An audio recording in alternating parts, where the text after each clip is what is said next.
Hey Node.js developers, welcome back to DEVember. Today is day 14th of our month-long marathon of React Native tutorials, and today's tutorial is going to be focused on implementing push notifications. I know this is a very important feature for mobile applications, and a lot of you have asked us about covering this one, and here we have it. Today we're gonna start by implementing and understanding push notifications in mobile applications, how they work and how they are delivered. Then we're gonna work and set up our Expo notifications. Then we're gonna see how to do local notifications, after which we're gonna also implement remote notifications. And at the end, we're gonna test all the flow to make sure that everything is working perfectly. Before we get started, I want to tell a couple of words about DEVember, which is our initiative of daily React Native tutorials during December. So every day we're going live with a new project and everything is available here on YouTube. So if you are a React Native developer or if you are on the road to become a React Native developer, make sure to subscribe. There is a lot of free content available during this month. And if you have ideas, we have an idea board where you can share what features you'd like us to build in the next tutorials. But DEVember is not only about learning, DEVember is also about giving back. Because during DEVember, we are organizing a fundraiser called Education for Children. And during this, we are supporting the efforts of Save the Children organization in providing accessible education to children around the world. So if you are interested in supporting this cause, make sure to find the donate pop-up here directly on YouTube and help with as much as you can. We also have some incentives for people who donate, and I'd like to say a big thank you to Rogelio, Stuart, Sagar, Valet, Travis, and everyone else who already donated. Also, during this month, for every 1,000 new subscribers, we are going to donate $100. So by simply clicking that red button, you are supporting this. Thank you very much, and I think it's time to get started to have a look at the current application. Hello everyone in the live chat. How are you doing, guys? Hello Rogelio. Thank you for all the amazing content. 14 days and still doing strong. Actually, maybe I should put it, I don't know, here. Let me see.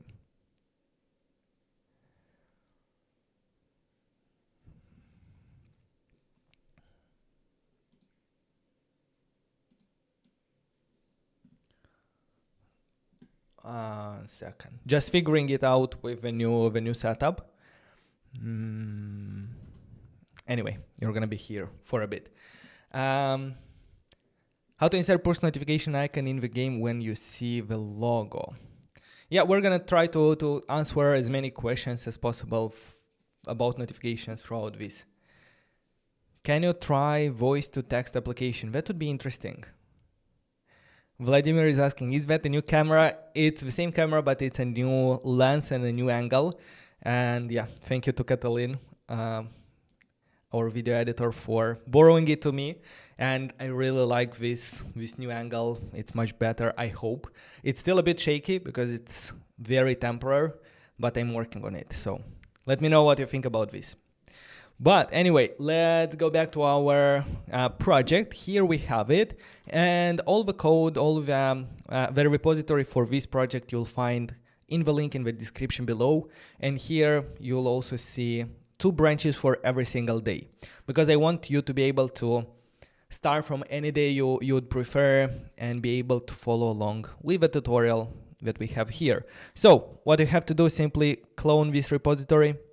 After that, switch to the branch git checkout, day 14 start, and we're gonna be on the same branch starting from the same point. Go ahead and install dependencies with npm install, and after that we can run our application on our device using npm run npx expo run iOS to build it locally, or if you don't have a macOS or Android Studio, you can also do Android. But if you don't have them locally, in the previous episode, yesterday, we have learned how to build using EAS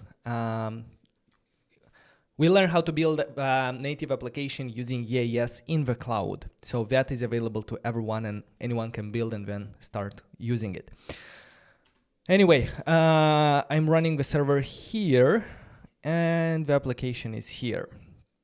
We have some projects here. For example, in day 6, we had the Tinder swipe animation, but today is day 14th. And today we're going to learn about push notifications. So let's go ahead and actually set up the project structure for this day 14 because it doesn't have pages yet.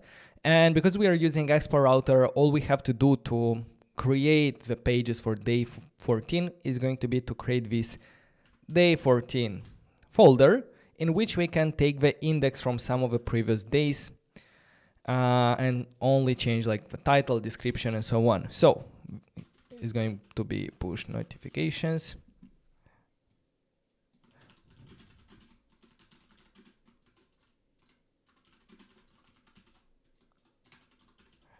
And the title, day 14, notifications. Now when we press on this button, I don't know if we actually need a button, so I'm gonna comment it out, we'll see a bit later. Now I just simply will go to 14, it's not working, but after a reload, by pressing RR, we can go here and we see the push notification page, so we can start working on today's features in the day 14 folder. Hello, Madina. Thank you for being here. Hello, Sankaran. Good morning. Thank you very much. I'm learning a lot from your YouTube channel. Thank you. I appreciate it. Alab Solution. Thank you as well. Good morning, Stuart. So guys, let's go ahead and have a look at the libraries that we're going to use today, starting with Expo notifications. Expo notifications is a client-side library that provides us an API to interact with a push notification token, and this is a token needed to send push notifications. So this library will allow us to read this token, and it will also allow us to present, schedule, receive and respond to notifications, especially like local notifications. For example, a local notification would be something that you schedule right from inside the application. Maybe the user does something and you want to remind him in 3 days about that action. You'd set a local notification from the user device, you schedule it on the same device to be presented after 14 days, for example, or after a couple of hours. So that would be a local notification, and just by using Expo notification service, we are going to be able to do this kind of things. Now, the next library that we're going to get into later is going to be, and it's not actually a library, this is a service. This is the push notification service that, maybe I will show you the diagram better. Yeah, a push notification service stands between your application or your backend, and this is the Expo backend for the push notification service, and it simply helps us manage iOS and Android notifications. The thing is that push notifications on Android, they are delivered through Firebase Cloud Messaging. Short FCM. So you're gonna hear a lot about FCM tokens and so on. This is needed to be able to actually send notifications to Android devices. However, on iOS, it's a completely different service. It's called APN. So to deliver a notification to an iOS device, you need APNs. The problem is that we are building an Expo application both for iOS and Android. Well, if we would want to manage this routing ourselves, basically checking if the user that we want to notify is iOS or Android and then redirect to the right service, then we can do it even without Expo push notification service. But It really simplifies the whole process. We don't have to manage and think about different platforms. With Expo notification service, we simply send from our backend or from our application a request to the Expo backend, and then Expo will redirect it to Firebase and APNs. And this service, it's will allow us to send push notifications, for example, from one device to another. Let's say in a social media application, when I like a photo, the like will be saved on the server, and the server will know, hey, I need to notify the owner of that photo that there is a new like. So this is a push notification from one device to another, a remote notification in other words. Anyway, let's move back to the Expo notifications. I just wanted to introduce them to have a clear understanding. The Expo notifications is a client-side library that simply allows us to interact with a platform API for notifications, such as reading the tokens that we will need to send notifications, and also scheduling, presenting, and managing local notifications. We're gonna need this for both local and push notifications, so let's start with setting and learning about these Expo notifications. To install them, all we have to do is npx expo install Expo notifications. So let's start by doing that. I'm going to open here a terminal, and let's start by installing Expo notifications library.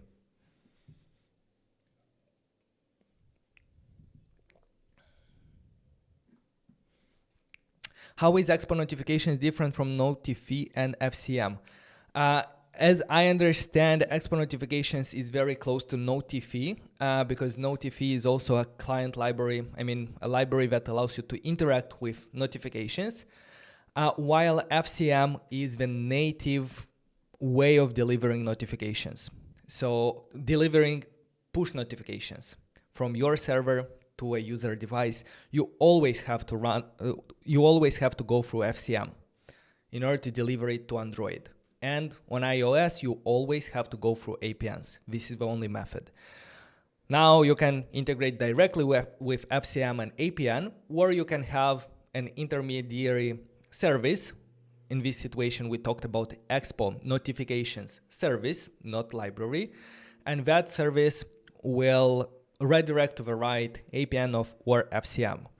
In fact, we will still have to set up the APNs and FCMs and give this information to Expo so it knows where to redirect requests. But we're going to see more about that as we go. Now we have installed the notifications library, and the next step is already about usage. Check out the sample snack below to see notifications in actions. Make sure to use a physical device to test it. Push notifications don't work on emulators and simulators. If we look at above, push notifications only work on Android and iOS devices, but local notifications, they work on Android, on everything except web at the moment.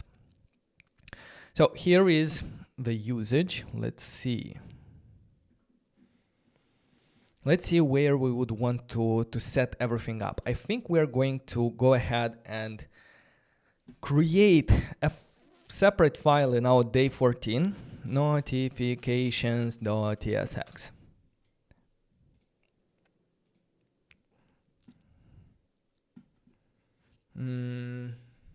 But that is going to be a screen. Usually we would set up notifications in a layout.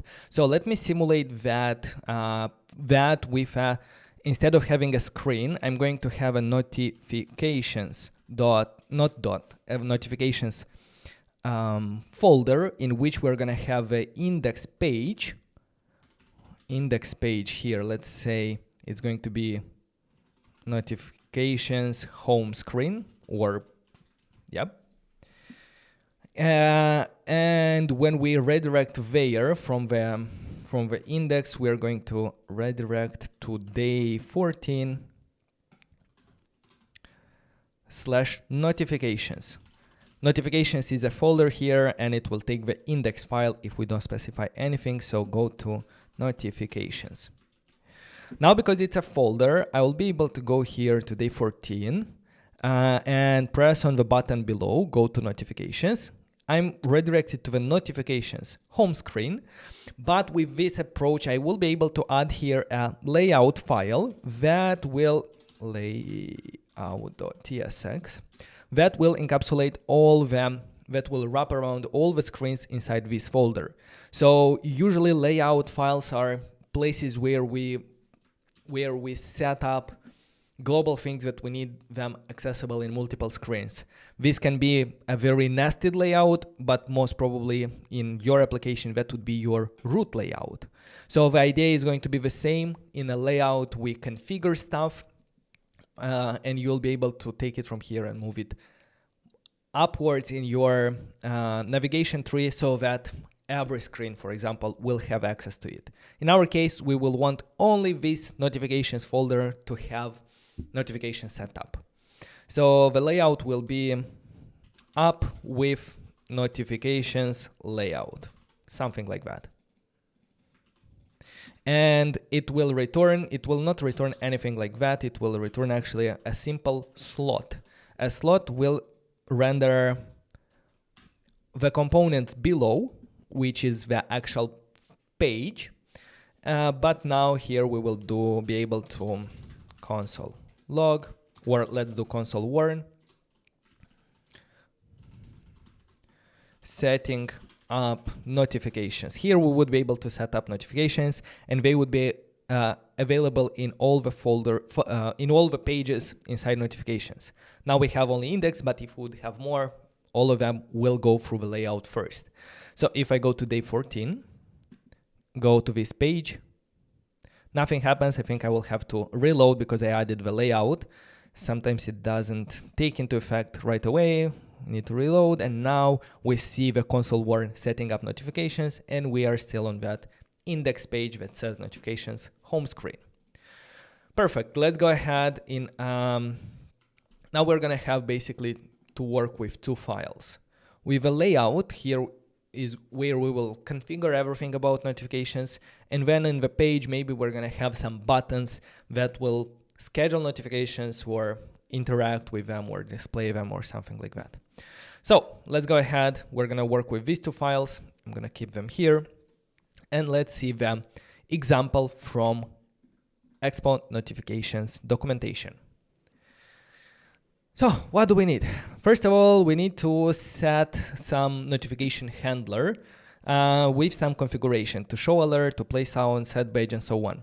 For that, we're gonna have to import the notifications from Expo notification. Again, this is still configuration, so let's do that in the layout in order for all the screens here to have this feature. And as we can see above application, basically when this file is imported, it will automatically set the notification handler with handle notification that returns some an object that looks like a configuration. Should show alert, should play sound, should set badge. Perfect. Now, in our application, what do we have? Well, we have firstly an Expo push token. This token is going to be used to send a remote push notification. Then what else do we have? A notification listener.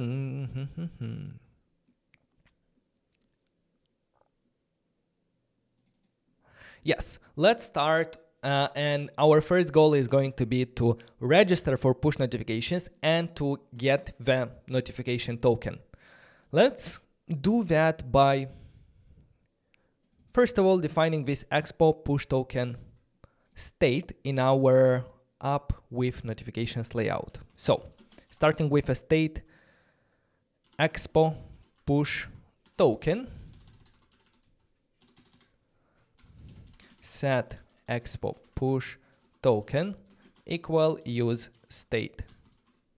Initially, we're going to initialize it with null, or even we will let it as undefined. Then when we mount this layout, we want to request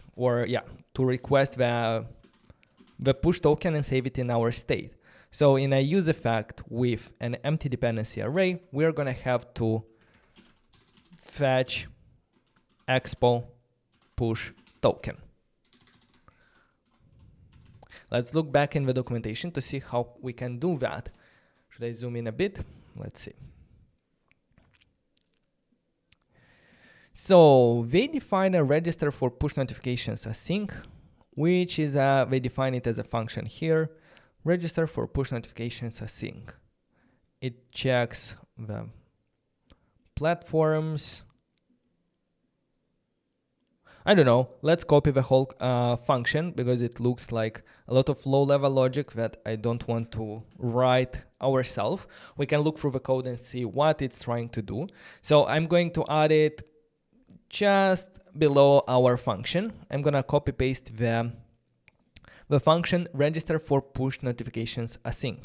We see that we need access to the platform, and this is something that we can import from React Native, and it's an API that allows us to check on what platform the application is currently running. So what it's doing here, it first checks if we're running on Android, then using the notification package, it sets the notification channel to default, it gives it a name, it gives it some importance for the notifications under this channel, a vibration pattern and a light color. Basically, configuring notifications for Android. Notifications on Android and iOS in themselves, they are a bit different in terms of what is possible and how they are handled. In Android, for example, you create different channels with configurations and you send notifications to specific channels. You can have some channels with with higher importance notifications and channels with lower importance notifications. Now it checks the device. Device is device. Let's go ahead and see that where is it taking the device? It's from a library Expo device that I'm not sure that we have, but let's try to import it at the top. If not, we're gonna install it. Yes, Expo device, we don't have it yet. So let's go ahead and install this library with npx expo install expo device.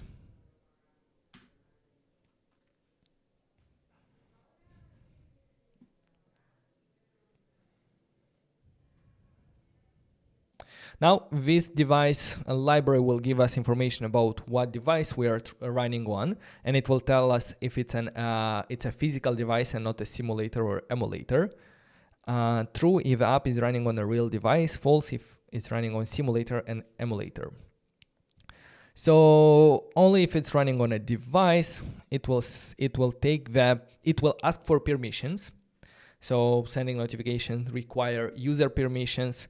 It will check if the permission was granted. If it's not granted, it will request them.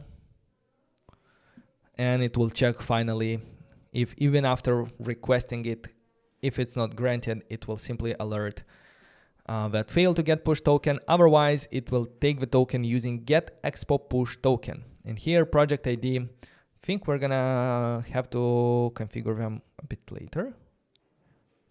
Or maybe even now. We'll see if we need to configure any project right now. After that, it will console log token. If it's on iOS, if it's on a simulator, it will simply alert must use physical device for push notifications. Anyway, this token will be returned at the end of the execution of this asynchronous function. So what we can do is in the use effect where we need to fetch the expo push token, let's call this register, this function. We know that if everything is successful, it will give us back the token. So we can say .then, the token that will be generated, set it back in state, set expo push using the token. String undefined, string, let's type it with string here. Now let's do console log token equal to token. Expo push token. Now we're gonna see that cannot read property expo module name of undefined. That means that we installed new libraries that depend on native code, and because we are no longer using Expo Go but a custom development client, when adding new libraries, we have to rebuild our application to include the newly added native code. And I'm going to actually run it right away on my build it for. Yeah, we would have to build it again. We can go through EAS and build it in the cloud, but I have Xcode set up locally, so I can build it locally as well. And it's gonna take a bit even less time because I have a good powerful machine. So all we have to do is npx expo run iOS, and this will run on the connected emulator. But if I'm gonna provide device, it will build it for my physical device that is currently connected to my computer. And I do that because the Expo push notification token is only going to be generated for when the application is running on device. On an emulator, it will say must use physical device for push notifications. I'm not sure why we actually went this route, because we need a token only for sending push notifications. For local notifications, I think we do not need this token. So we're gonna first get the token, then we're gonna learn about local notifications, and only then use this token to send remote notifications. But in the end, we should have both local and push notifications. I selected my device to build and run it there. And we have an issue. IDEA package supported. Yes, what? Unable to find destination matching web provided destination for DEVember iOS placeholder. Should I try to rebuild clean? What do you think? If things like this happen, rebuilding it using Expo pre-build, then clean will remove iOS and Android folder and we'll rebuild it again. Would you like to proceed? Yes. Yeah, it's removing and recreating the iOS and Android folder, simply recreating them. It's not actually building. Installing dependencies.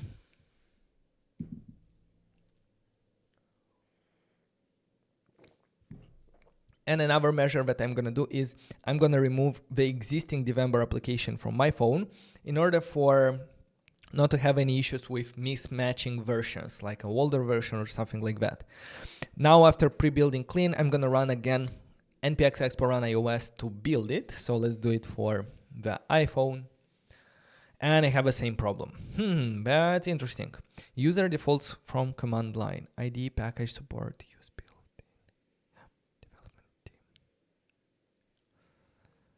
Unable to find a destination matching the provided destination specifier.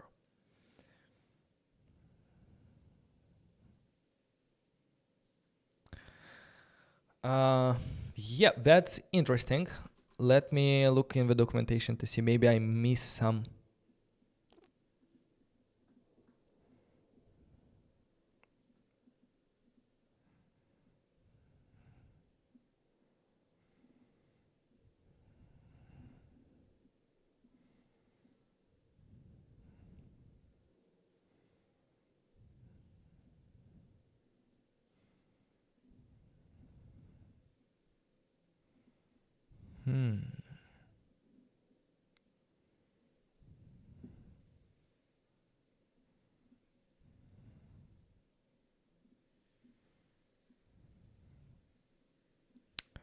So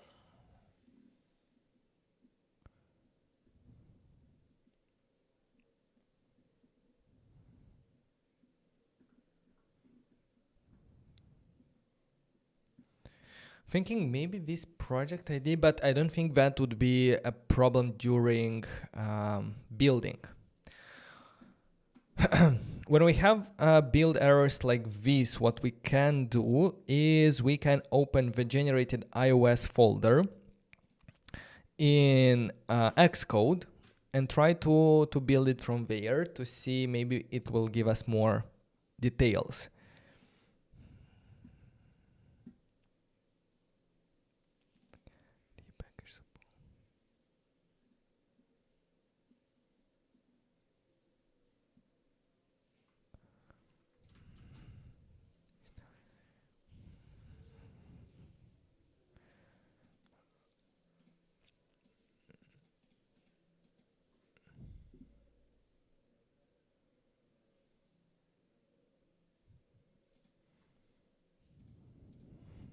Where is Xcode? I need you. So let's open an existing project and we're gonna go to the project. We go to notjust.dev.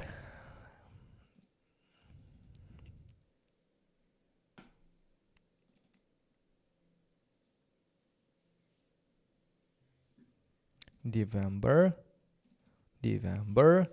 iOS, and from iOS I'm gonna open the file with the extension workspace. It will open it in Xcode, from where I would try to run it on my device. I see that it's not.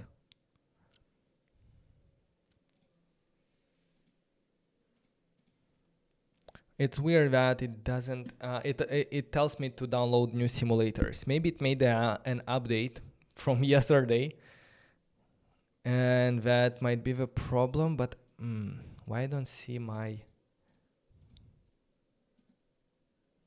phone connected for iOS 17.2. Yeah, most probably is just a versioning of my Xcode and the simulator tools. So now it's downloading the iOS 17.2 and let's wait for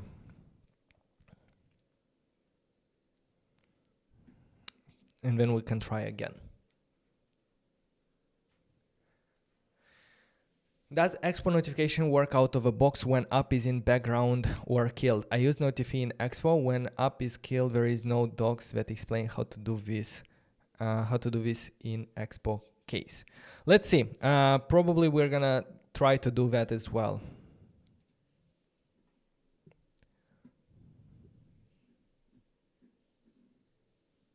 Should I install Android Studio on my PC to run npx expo run Android? Yes, npx expo run Android. That would build and run the native side locally.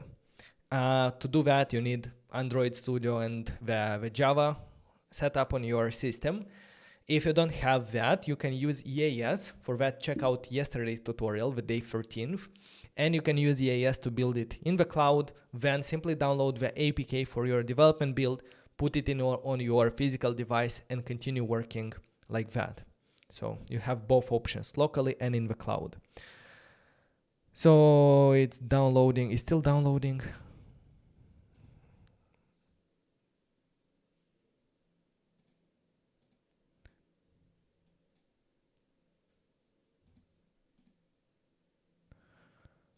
Okay, waiting.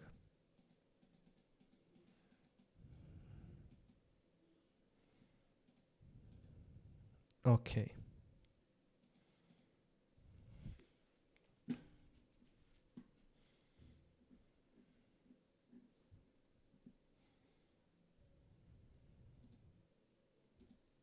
Now I don't see the progress of download. I don't know, to continue.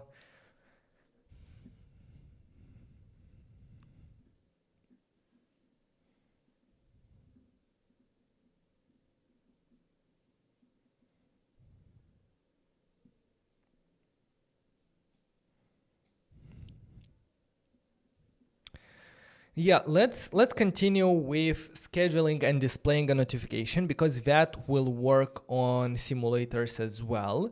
And then we're gonna see with this Expo push token that we need a bit later, while we are waiting for my Xcode to update and download the latest updates.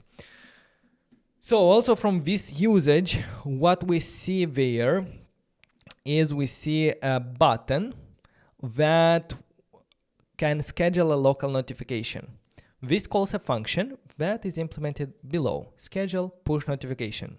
Let's take this code in our application.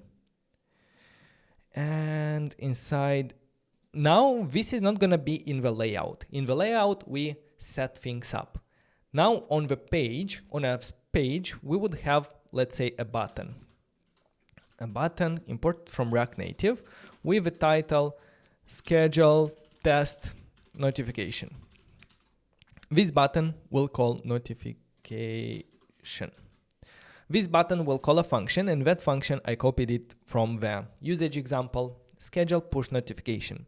What it's doing is using the notification service that we can import everything as notifications from Expo notifications. Now when we press this button, let's call this function on press, let's schedule push notification. What it's doing is calling this schedule notification async. It gives it some content like title, body, and data, and a trigger that specifies that this notification is triggered after 2 seconds. At the moment, we're not going to see anything, but we see this button. We can press on it and actually nothing happens because we are not yet listening to notifications. So what we have to do is to register some listeners and display a notification when it is received, because just by scheduling it, we're not going to see it. Maybe we're going to see it actually if we schedule it for 10 seconds, but still we do not have Expo modules. We still have to rebuild. So anyway, we're going to have to wait to rebuild to have this working. Is the stream health everything good?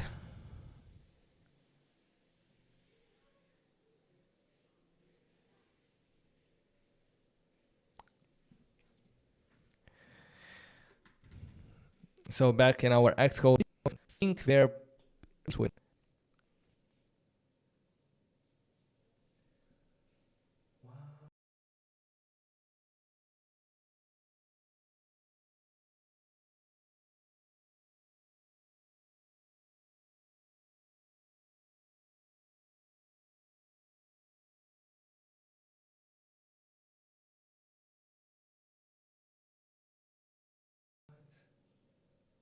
Happening. Are we back? Are we back?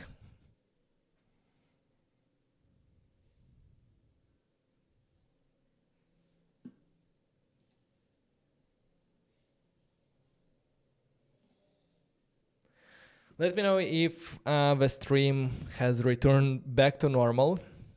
I think while Xcode was processing that download file, it made my computer stopped working properly.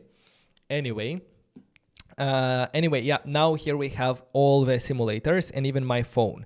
So I'm gonna try to go back to the previous method of running it by executing npx expo run iOS -- device, because if the problem was with some updates that I didn't have, I expect this command to work and we don't have to go through the Xcode. So let's try it again, see what's going on now.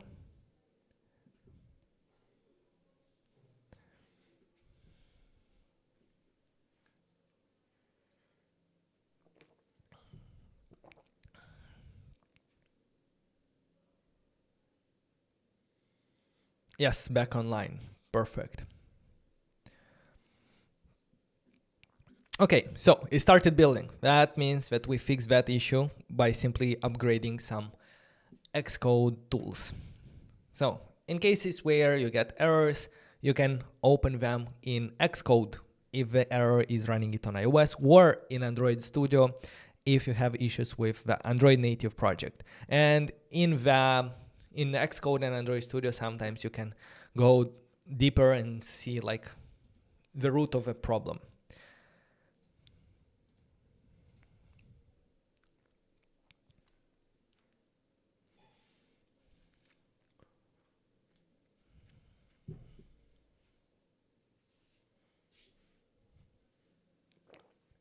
Come on, let's see.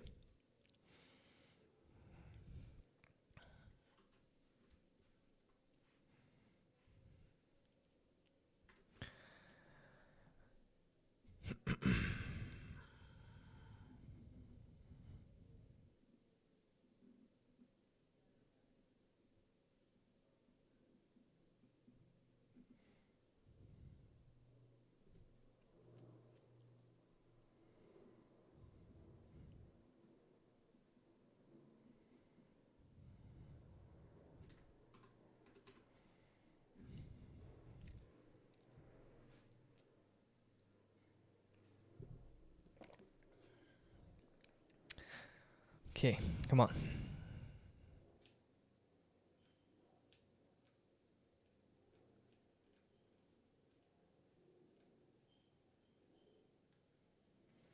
I don't want to continue with the rest of the code just because we already have done quite a bit and I don't want to confuse everyone. So I'd rather wait a little bit for the build to finish, test what we have at the moment. And what we have at the moment is asking for permission and getting the Expo notification token. And this is part of a configuration. This Expo token, we're gonna use it to send a push notification later. Now we don't need it. And this one will only work on a physical device. Another thing that we also implemented is a button that will schedule a notification. We're gonna play and test with this one as well. Because it's not everything is completed here. We need a couple of more steps, but yeah. So we have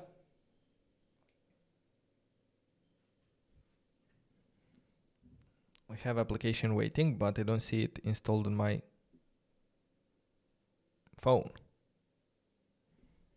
What's the problem?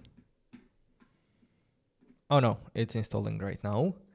And I will bring it here so that you can see it as well on top of the emulator. Here we have my phone.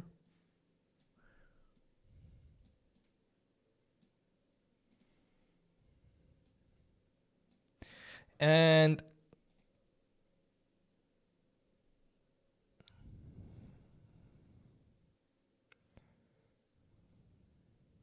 I need to be on the same network. I think I am. I will stop this server and start it again. And it starts with --dev client.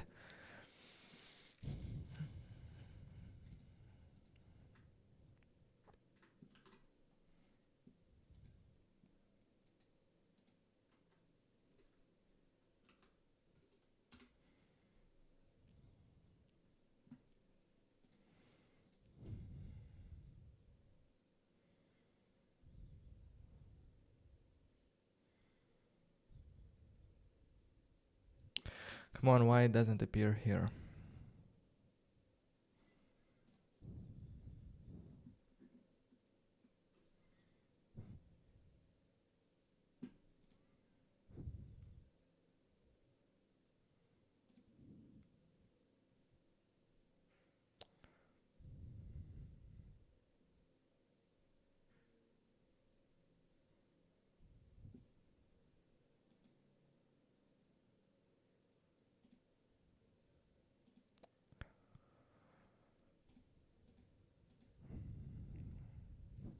Give me 1 second.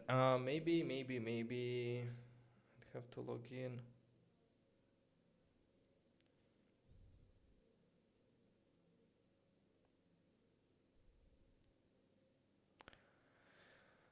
Oh boy, wait a second. Come on, why are you not running? Why are you not running? Let's try again. iPhone.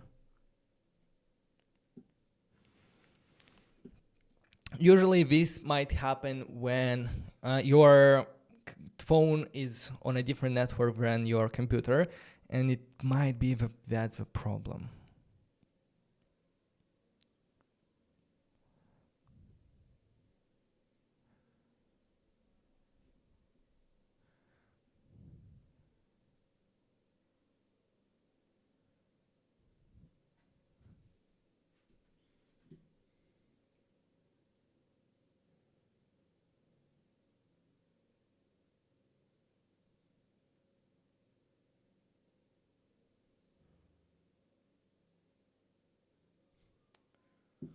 It decided to restart while I was typing.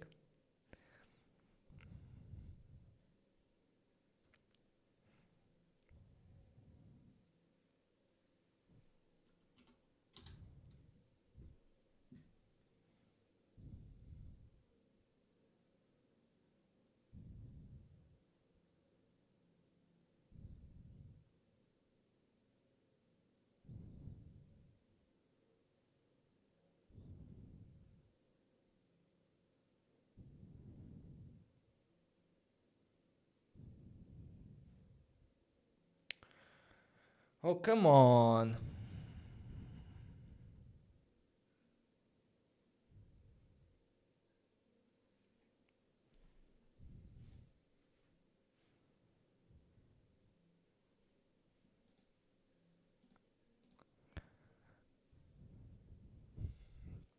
Let's do a build for our emulator. Meanwhile, by running on the emulator is gonna work. And while we are waiting for this one, probably I'm gonna try to sign in Expo to my Expo account.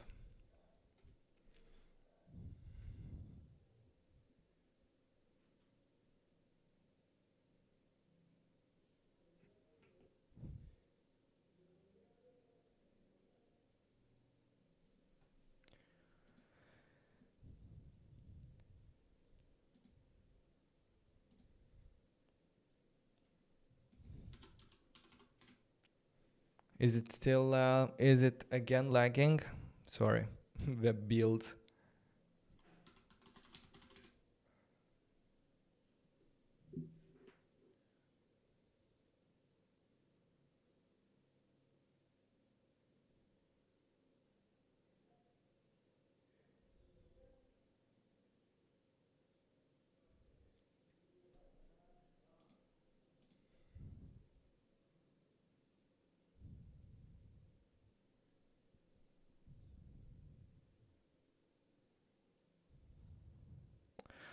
Okay, need one-time password. I'm doing it, 1 second.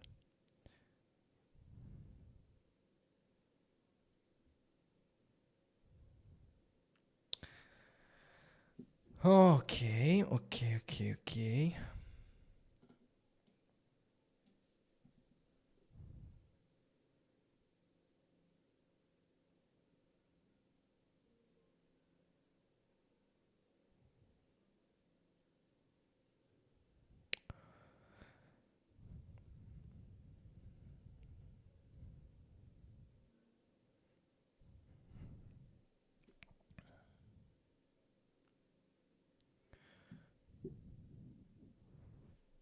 So yeah, now I logged in and it's still not fetching.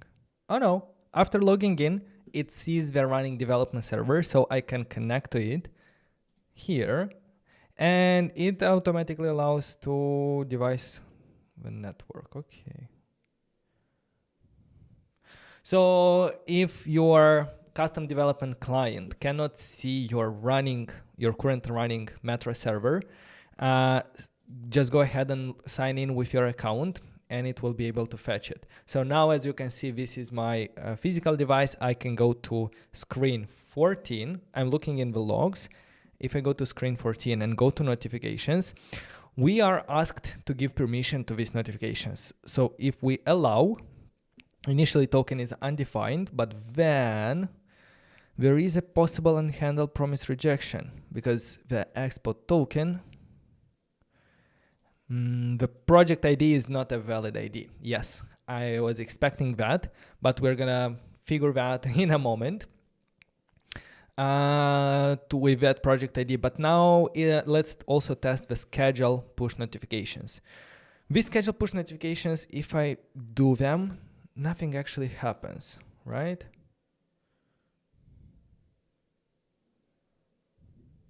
Schedule. Oh no, we see a notification in the tray. We see the notification, you've got an email, here is the notification body. This is the schedule notification. So what we actually see is that these notifications are actually working. Let me clear them again. Do some other tests. For example, if I schedule it right now and wait inside the application for 10 seconds, I don't think the notification should appear in the notification tray, because when the application is in foreground, notifications are handled a bit differently. So we had the application open here and we schedule the notification after 10 seconds. But if we're gonna look here, yeah, we actually receive it. So maybe that's not what I was expecting, but at least they're working. So we can already schedule these notifications, and they will appear in the notification tray. These are called local notifications. Again, these are great when you want to, when the event that triggers the notification is on the same device as the device that should be notified. I think this would be a great way to schedule notifications, some daily reminders to use your application, like to not lose a streak or something like that. Or at the end of every week, if you want to send a notification for users to update something or to do an action, you can schedule it right away from the application. Now back in our layout,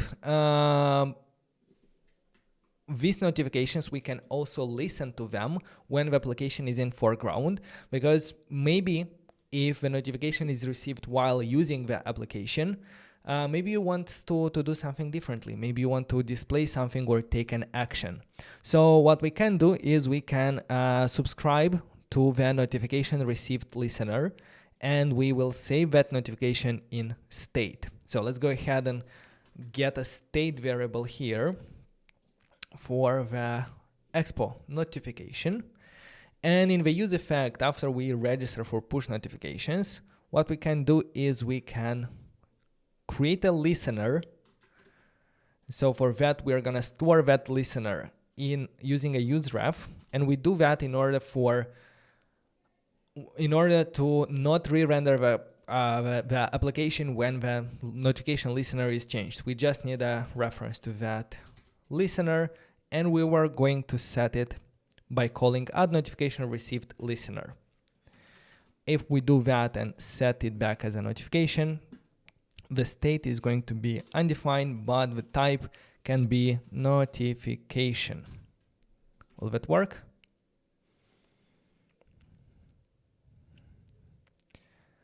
Notification or undefined.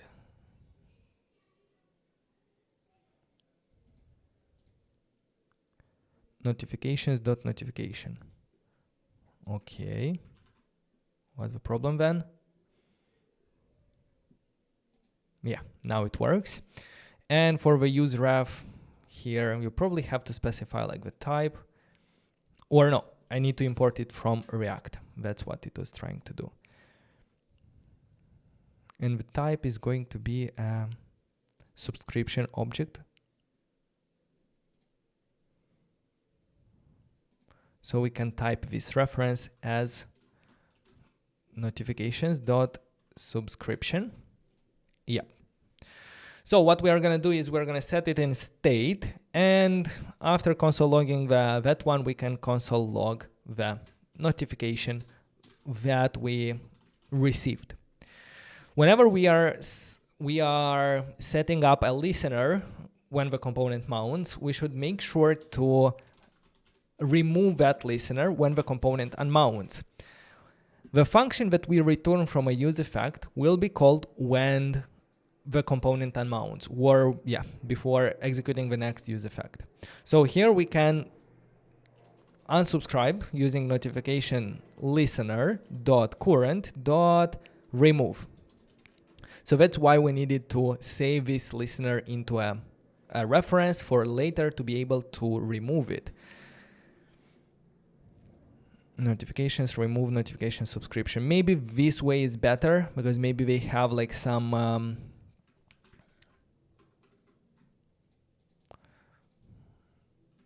let's do it this way better. Notifications.remove notification subscription, this one, and only if it's defined. So if is defined, then we're gonna want to remove it. Perfect. And as you can see, there is also another notification, another listener that we can subscribe to, and this is about response received listener. Not exactly sure what that will do, but let's set it up and see when it's being called. So response listener is going to be another reference. So I can even duplicate this line with response listener, use ref. We add that listener. When we receive a response, we will console log. And in the return, we should also do this if response listener.current. Then we want to remove it using remove notification subscription response listener.current. So now let's try, let's see if our project was built for simulator here, because it will be a bit easier for us. Let's go to day 14. Go to notifications. We see the alert that we must use a physical device for push notifications. This is for remote push notifications because we cannot get the device token. But for local notifications, it's gonna work. So even though the token is undefined and the current notifications is undefined, if I schedule one test notification, after 10 seconds, we should receive here some information about the currently received notification. Let's see if that's actually true. Please, come on, I beg you. No, why? Let's do maybe not 10 seconds, but 2 seconds. And let's see what's happening. Console log notification received. Okay, let's schedule it. Nothing happens. Maybe I will reload.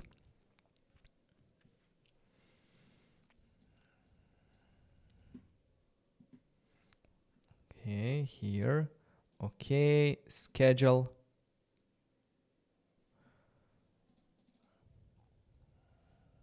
And it doesn't work. Will it work on a physical device? Let's try that out. Let's look here. 14. Go to notifications. We see the undefined and we also see something about a notification. But after I press this schedule notification, after 2 seconds, we see a notification received console log and the data about notification. Here we see information like title, you've got email, identifier, and so on. What you can do, you might want to render something on top of a screen with that notification. So by simply rendering the slot here inside a component, we can render something on top, something like a view with a text of a notification. I think I will copy something from here for body, data, and so on.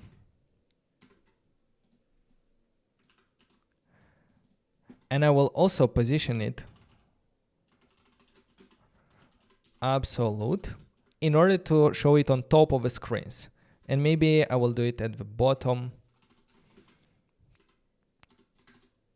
30. Left 0 and right, left 10 and right 10. Let's try it like this. We need a view imported from React Native and a text, I think.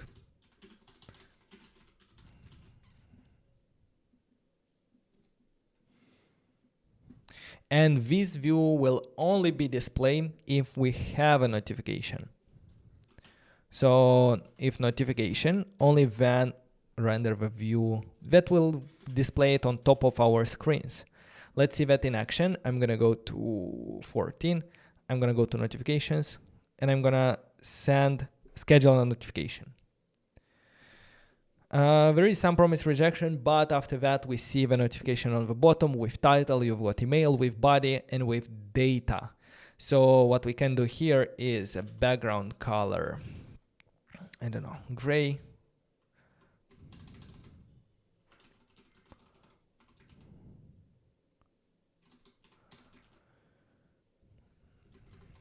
A padding 10. Border radius 10. And maybe without a line center, like this. For the title, I'm gonna have, I'll style it a bit, not much. Font family, inter semi. or even interbold. And for the rest, I'm gonna leave them like this.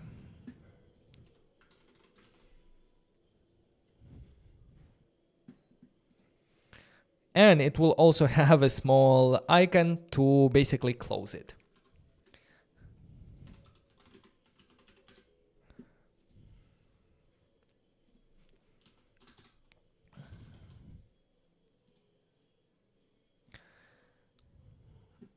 So let's import it from here. At the end, I'm gonna make it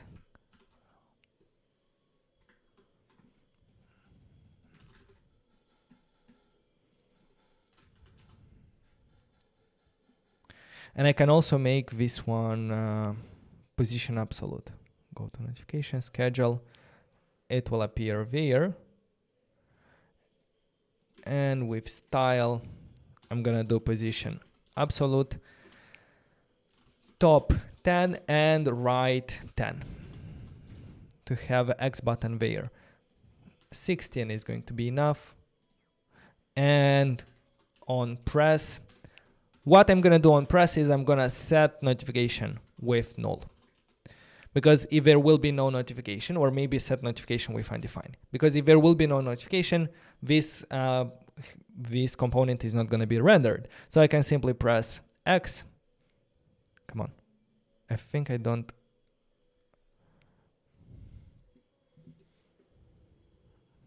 It's hard to touch it. But now, yeah, we can send schedule notification. They will appear inside our application. And also they will appear in the application tray here.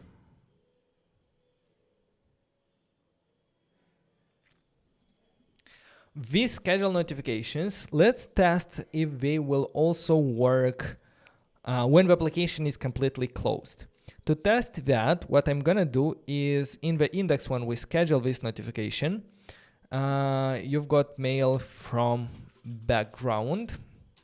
Let's trigger it maybe after 20 seconds for us to have time to close the application. I'm gonna clear out all the notifications.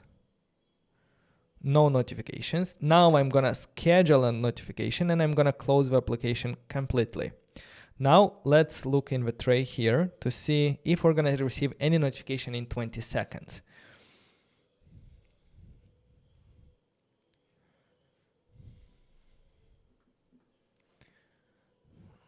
Did 20 seconds pass or not? Yes, after 20 seconds, we received a notification even when the application was in background. So by default, with simply setting up this notification library, we can schedule notification when the user is using the application. You can schedule it very much, a lot of time ahead. For example, maybe every Sunday you want to send a notification.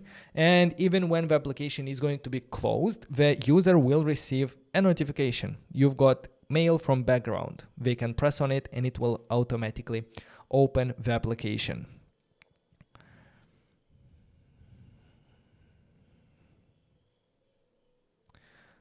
And if I go here to 14, go to notifications, everything is back how it was. So yeah, what did we do so far? I'm not even going to mention the token because we're going to get into that a bit later. But we used the notification. First of all, yeah, we used the notifications library to schedule a local notification. Then in configuration, we set a listener when the notification is received. And this is helpful when we want to take some action when the application will receive a notification while you are using it. This is only called when the application is in foreground, you are using it, you're going to receive this call.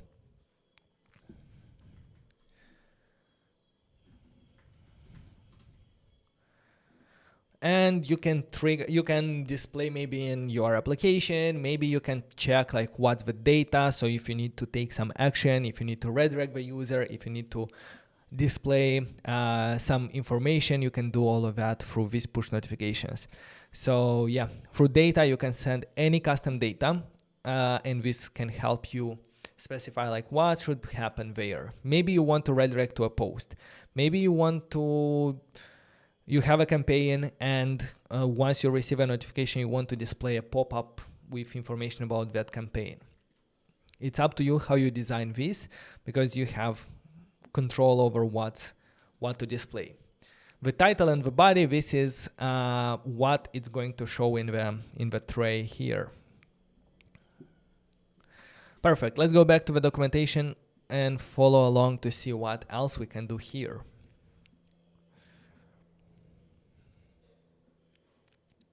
Present a notification to the user. First, set the handler that will cause the notification to show the alert.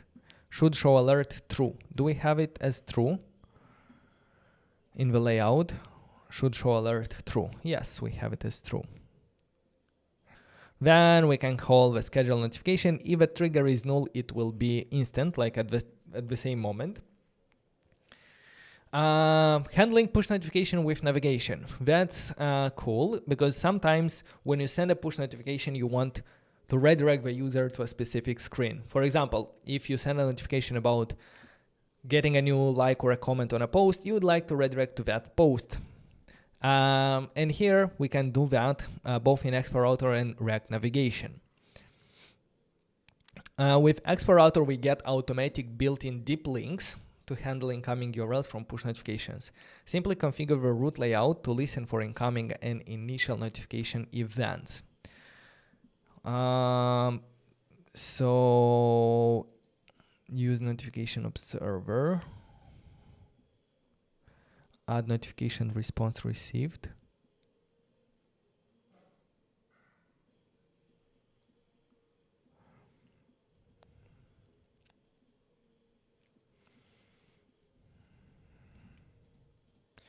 Add notification received listener. Do we have it already? Add notification response. But the first one, add notification received listener. No, response received. When is this one going to be called? I don't know, but when that happens,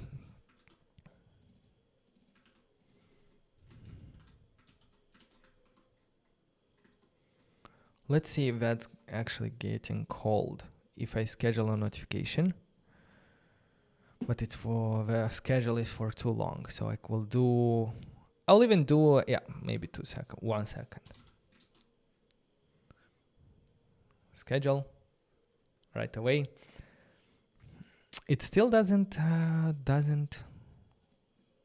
console log this one for the notification response received. I'm gonna look at the documentation to learn more about what it is doing. So add notification response received listener. Listeners registered by this method will be called whenever a user interacts with a notification. For example, taps on it. Okay, I understand. So if I'm gonna go ahead in the notification tray and press on a notification, then I should see the add notification response listener. Okay, so when we tap on a notification, we should try to redirect to the correct screen using a method.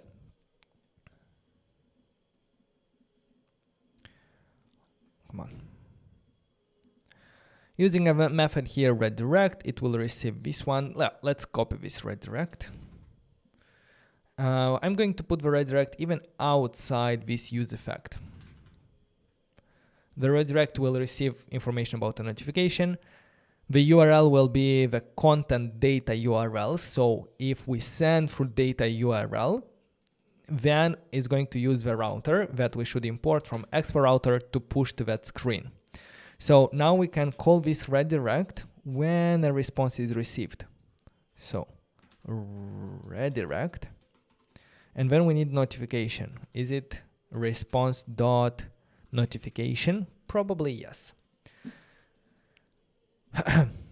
Now, if this data if it doesn't contain a URL, nothing is going to happen. Like I can press schedule notification. We're going to receive it. I can go there. I can press. Nothing happens. Clear. But if I'm going to have a URL here, and if if I want to redirect to a specific screen, for example, maybe they 6, just day 6, I can do URL/day 6, and the information can be check out the new Tinder swipe animation. If I send it right now, if I look in the tray here, we see check out this Tinder swipe animation. If I click on this one, as you can see, we are right away redirected automatically to the day 6. And I can go to Tinder, and here it is. So by sending this URL through the data, when it's received, and if there is a URL, it will use router.push to go there. If, however, we send a wrong URL, that can also happen. So let's go back to scheduling a notification. Let's click on this in the tray. We will be redirected there, but it will show us that there is no URL like this. Okay, perfect. We saw how we can do that. Let's redirect to day 14/notifications. Notifications. So for example, what I can do, I can schedule a notification. I can close the application. If I will open it again from the notification center, it will open the application and it will not redirect me anywhere actually. It will stay on the home screen because that redirect will happen only when the application is in foreground or background. If I schedule a test notification and then I click on it, it will work. No, it still redirects to a wrong place. Not day 16, day 14.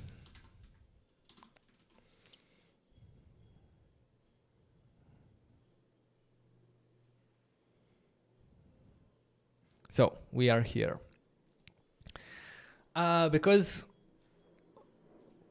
why it's happening only when application is in foreground or background, that's because we are registering this response received listener. When we open an application from a closed state by tapping on a notification, we can get access to it in a different way.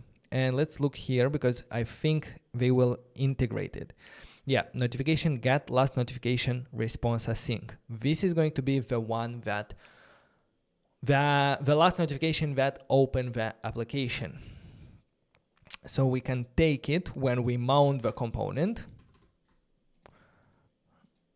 When we mount the component, we can get the last notification open. And if the last notification response was the one that opened the application, we can check here the notification and redirect to that one. Is mounted. Is mounted. Yeah, is mounted. It's in the use effect and then, okay.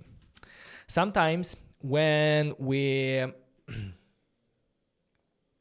have asynchronous calls like get last notification response, when we will execute this one, the component will still be mounted. But when we will receive a response, the component might already be unmounted and it will try to do a redirect and it might lead to errors.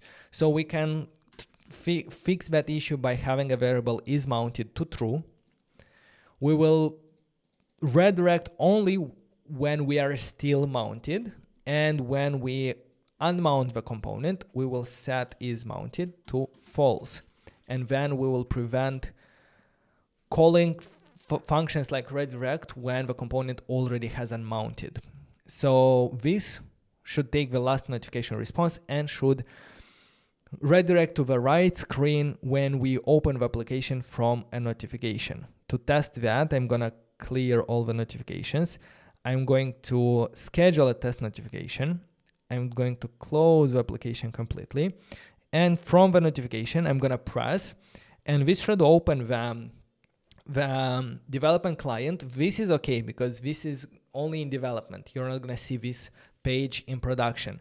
But as soon as we go to our application, Yeah, it's tricky because you know what? We are not calling this get last notification response in the root layout. So this function is this app with notifications layout is not even mounted. So that's why we don't see the automatic redirection. In your application, you'd have to set and configure everything about notification in your root layout, or at least in the root layout to check if there is a notification response that opened the app. In our case, we're gonna see this code being executed as soon as we get on this notifications layout. So if I go to 14, I'm still here in the index. Now if I go to the notifications page, I will execute this layout and it will redirect. But our function redirected to the same page. So maybe I should do here back to day 6 / Tinder. And let's try it again to see if it will work. Schedule notification, close the application, click on a notification. And as soon as I go to the layout that has our notification, we should be redirected to the day 6. In production, do we need to, there is a question in production, do we need to configure Expo notification with Firebase? Yes, if you want to send remote notifications. For local, everything that we do now is local notification, so everything will work even without registering with Firebase. But as soon as you want to deliver remote notifications, yes, you need to register with Firebase. Now, as I said, if I go to notification, I expect to be redirected to the Tinder because that was the last notification that opened the application. And that's actually what's happening. I can go back and I'm still redirected here. Will I always be redirected there? I'm wondering.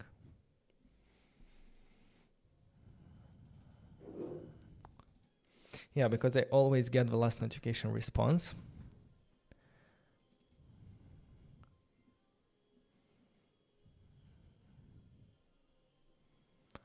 Add notification response, redirect, okay.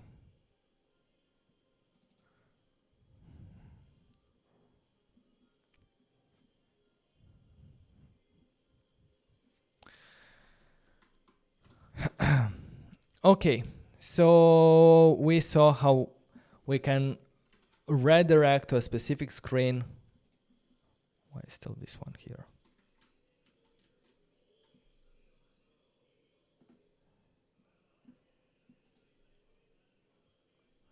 What am I doing? No, wait a second.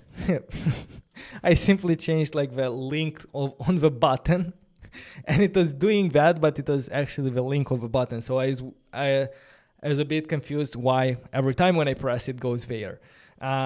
Instead of this, I was supposed to change the URL in the notification data. So when the app is open with this notification, I will go to the Tinder. Okay, once again, go here, schedule, close, and open the application from a notification.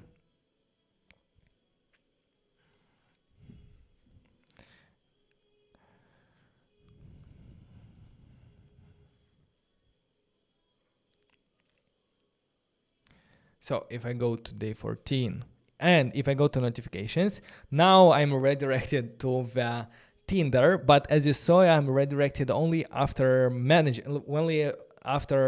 receiving this data. So I can go back and I'm on this screen. And I think the next time if I come here, I still go there because the last notification is still there. So maybe we can somehow remove it from there. Will that be possible? Remove. No.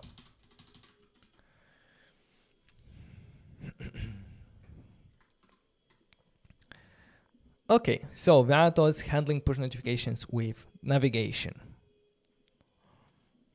Give me just 1 second. I'm gonna take a 1-minute break and then we're gonna follow up and integrate with the next step. And now we are getting into Firebase and iOS.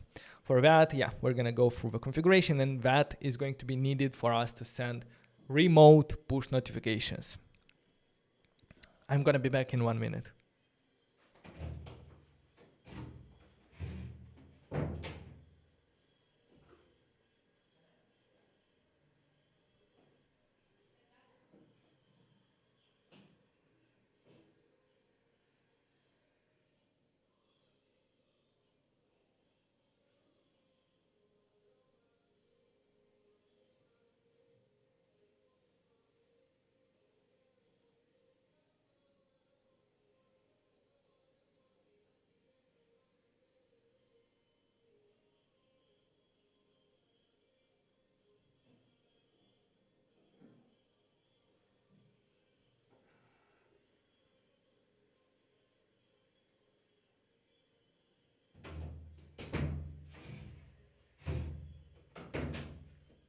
All right, guys. So, any questions so far?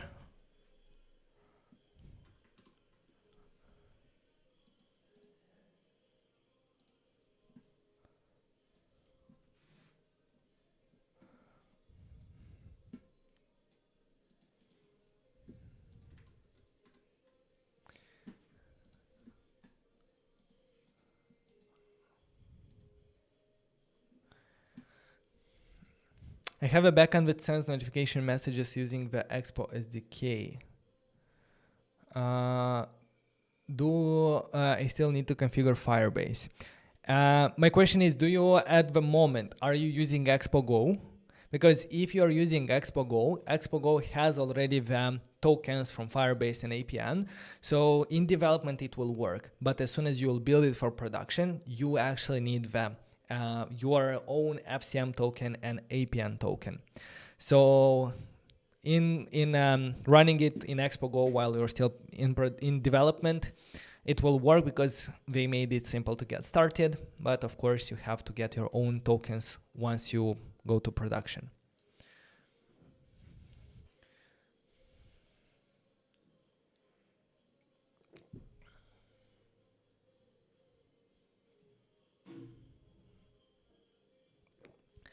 So yes,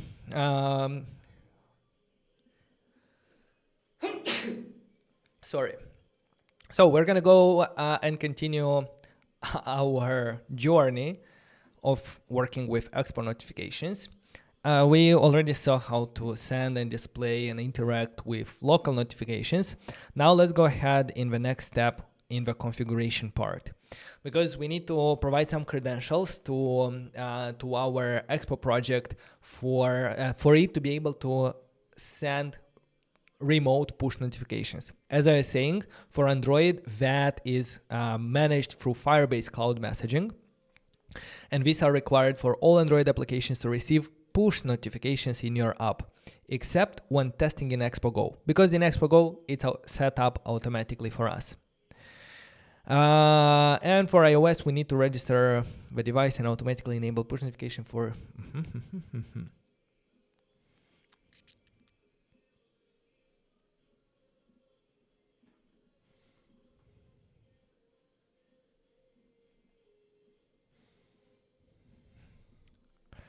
So I think that here we would already go to the next step in the documentation, and this is the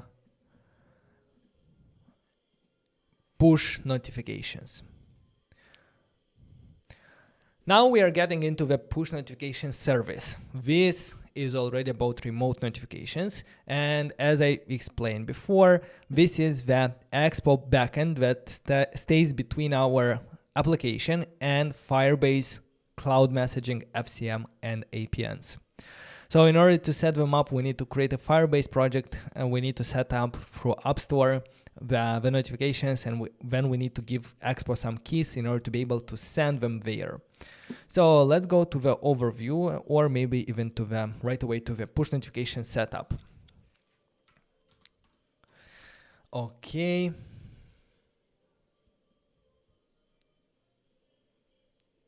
To get the client side ready for push notification, the following things are required. The user permission to send push notification. Yes, we have already asked that in the layout in the process of registering for push notifications. We get the permission and we requested permission. The next is the user Expo push token. For that to work, I think we will have to... Let me check if I already have that one in the Expo dev. Because yesterday in yesterday's tutorial, what we have done is we have used EAS to create a project and to build, deploy, and so on. I'm gonna go in our expo.dev in the project dashboard. Let me check in the project settings, maybe general. I'm gonna stop the screen sharing for a bit.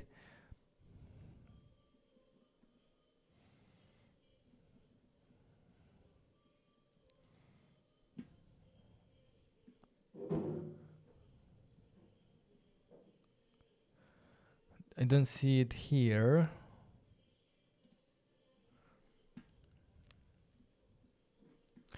So we're gonna continue through the documentation. Maybe I'm gonna have to trigger another EAS build. Let's see.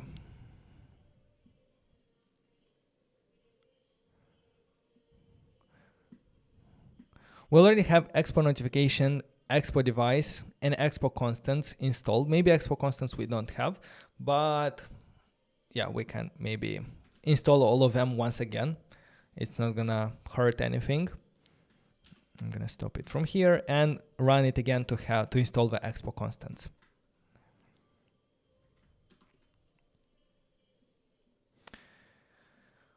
We have already a minimal working example for the notification handler. We have the sending a push notification. This one is actually a remote notification. We can either send them from here, or we can use a tool built by Expo to send test notifications. We're gonna probably use that one in a moment. But yeah, let's continue. Register for push notifications. Okay, it takes the token and it takes the project ID from constant.expo.config.extra.eas.project ID. So the project ID in this get Expo push token, I think we already have it. We just have to take it from EAS. There should be a project ID. No, in the app.js, there should be extra, and there is the EAS, and there is the project ID. We can copy paste it there, or we can use the constants library to get access to this kind of configuration from Expo. So yeah, let's copy it from here. In this documentation, it's explained better. So in our notifications layout, where we ask for the get Expo push token, here we need to specify the project ID. Let's go ahead and use it from constants, and we will have to import constants from Expo constants. And I think we need to import everything as constants. Back here,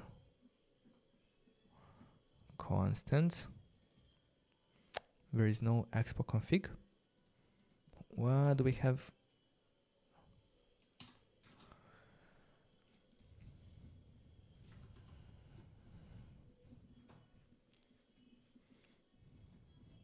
No, it shouldn't be everything. It should be just constant. Constants, Expo config. Yeah, in some cases there might be no EAS project. Not sure which one. Yeah. What we can do here actually is we can check if there is a project ID, or maybe if there is no project ID, then we can simply alert no project ID found, in up.json. And I'm gonna return here. And now here, if we get here, we are sure that we have it. Okay, so we are using it from there, we're taking, and then we are rendering the token. Let's see if we already have a token. Actually, we do, right? As you can see, I'm running it on my physical device. Previously, we had an error when asking for the token, but now we actually have this Expo push token with some information. So what I can do is I can take this Expo push token and maybe through the push notification tool at expo.dev/notifications, I can do here the recipient title hello, and the body will be body. And let's close the application. So if we go back here, we see that our application is, let's close it completely. We don't have any notifications. And if through this tool I'm gonna send this notification, we see invalid credential. Could not find APN credential. Okay, yeah, because we haven't finished yet the configuration and I want it to work. Back to the documentation, Vadim. We still have to do something to set the APM and Firebase, because without them, there is no way for the notification to be delivered. Again, if you're using Expo Go, now for you, it should have worked. For us, we need some extra steps. Let's continue through the documentation.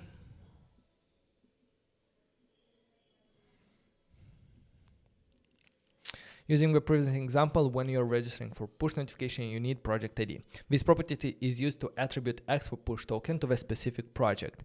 For project using AES, the project ID property represents the universal ID of that project.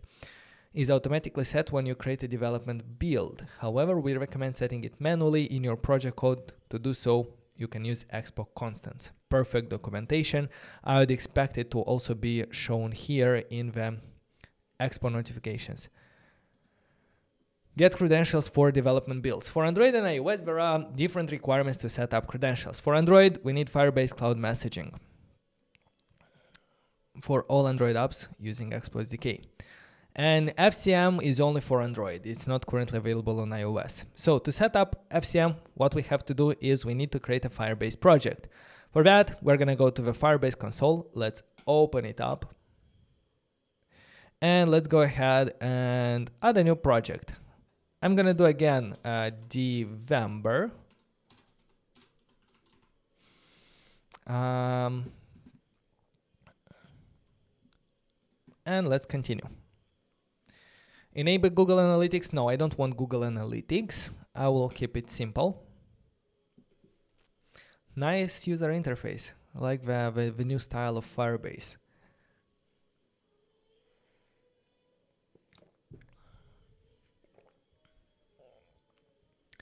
Is it safe to expose the project ID? Probably yes, because the projects are protected by API keys. So now after we created the Firebase, we have to go to the settings, project overview, project settings, and to add Firebase to your Android application. So these settings, project settings, then general, your apps, and let's select Android from here. The package name is the one that we defined when building our Android application.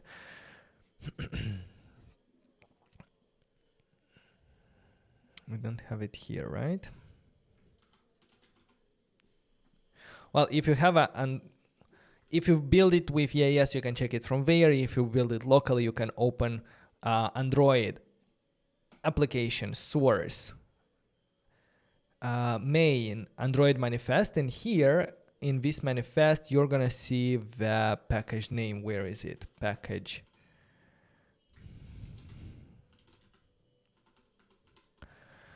The Android scheme. Actually, this one should also be in the App.json scheme. Well, it's just DEVember.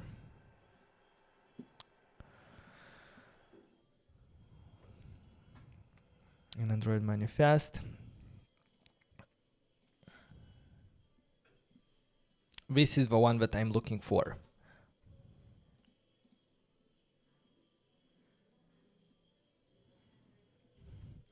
Com Vadim 7 DEVember. Let me actually also check it in Expo. For the builds for Android, what is the package name? Does it show here anywhere?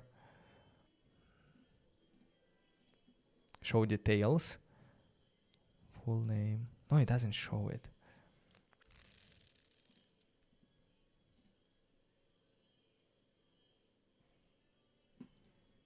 Overview. Well, I know it for myself, but I want to show you where you can find it in general.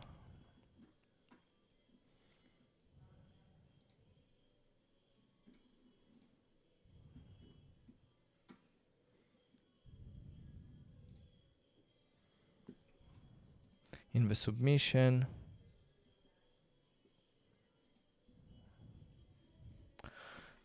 Oh boy. Anyway, I'm gonna take it from here.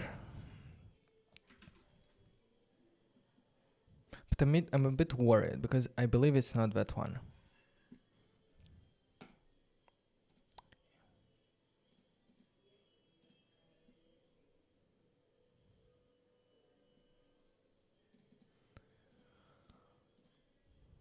Because for iOS, in the info,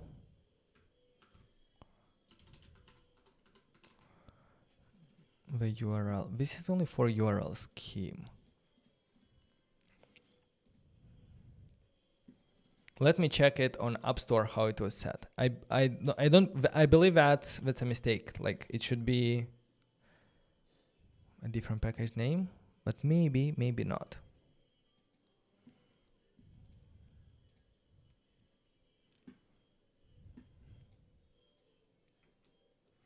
So in the applications that we yesterday submitted here,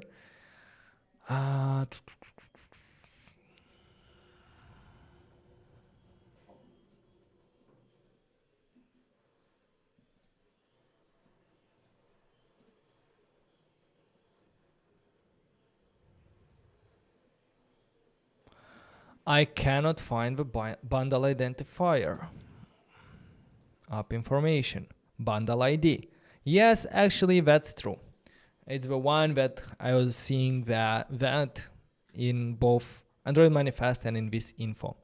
So we're gonna take this bundle identifier and go back to our DEVember to set it up here as the Android package name. The app nickname, let's do DEVember, and let's click register application.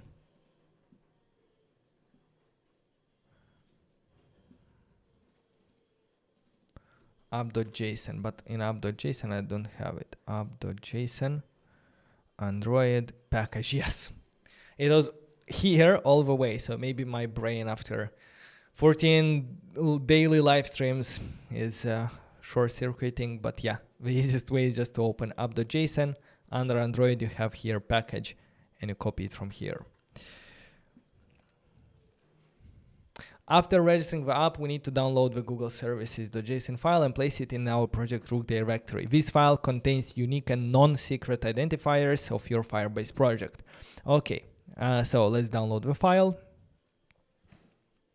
And we need to put it in your project's root directory. Okay, we can do that.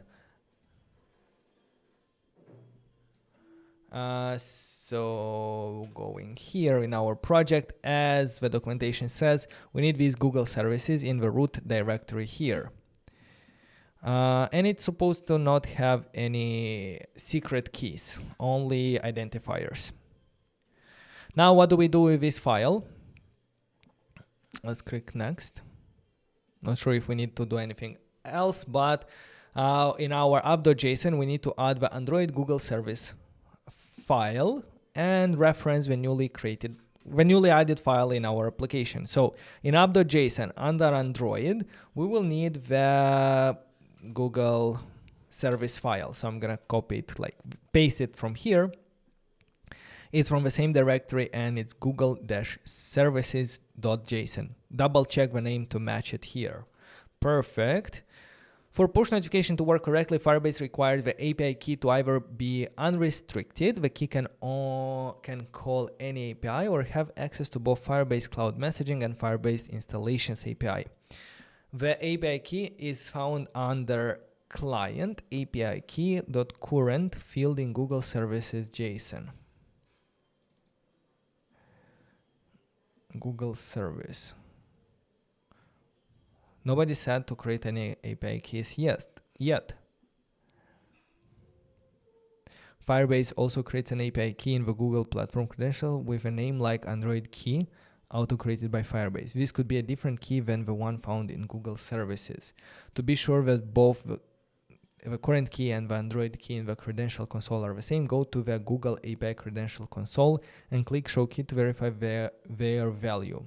It will be marked as unrestricted.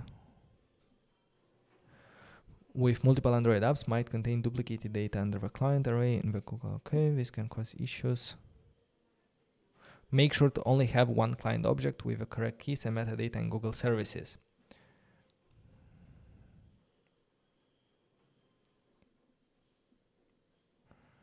Okay, so let me go into the Google Services. I'm not going to show you it now.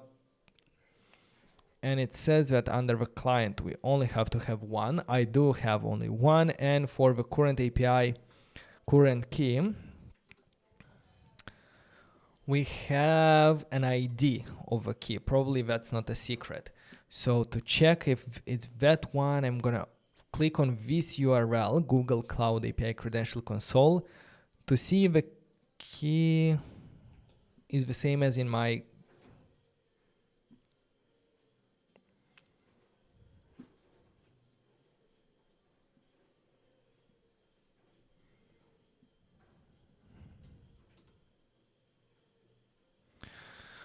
Once on this page, I see that I was automatically redirected to a different project. So just click on the project selector and search for the project that you're looking for. I'm gonna click now on that. And we see here some keys. I can show the key. And I see that it's that one. That means that everything is correct.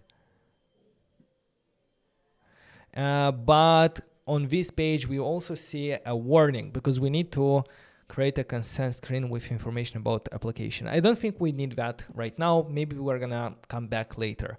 I think that one is for Google authentication. So yeah, these parts are a bit confusing in the documentation because I don't know if we need to take any action or we just need to confirm that the current key generated in our Google service file is the same as in our Google Cloud Platform credentials. I checked, it's the same. Let's follow along. And it says that now we can rebuild the development build using EAS build command. At this point, if you need to create a development build, see create a development build for a device. We already have development builds for Android. Let's go ahead and trigger a new build using EAS for Android. And while we're gonna do the same thing for iOS, the build might be finished. So back in our project, let's go ahead and, yeah, I don't think that's a secret, hopefully, but I will delete it afterwards. So in our project, what I want to do is I want to trigger a new build. But before that, I'm gonna do a git checkout -b for a new branch. I will switch right away to day 14 and should be end. And I'm gonna add the current changes.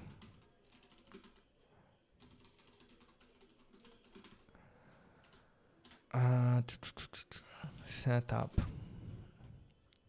notifications. And let's trigger a new build for Android. EAS build platform Android, and that's it.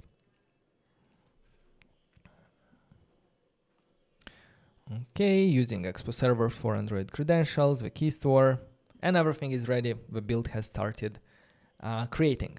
And the new build will contain, should contain the new credentials for FCM. So when we will install it on an Android device, we will be able to send push notifications.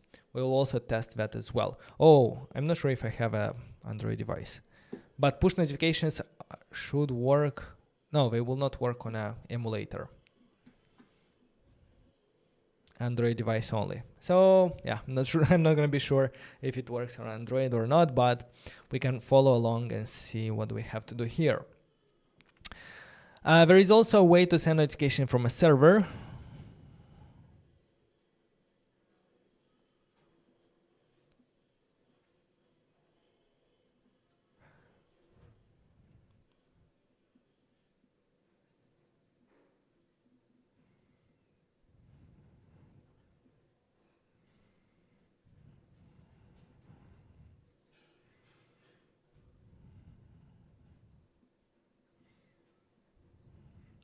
So yes, in order for Expo to be able to send notifications to FCM, we need to give Expo an API key that it will use to connect to Expo.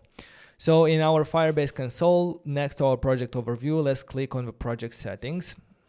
Here, I think I'm going to close everything and go back to our project settings.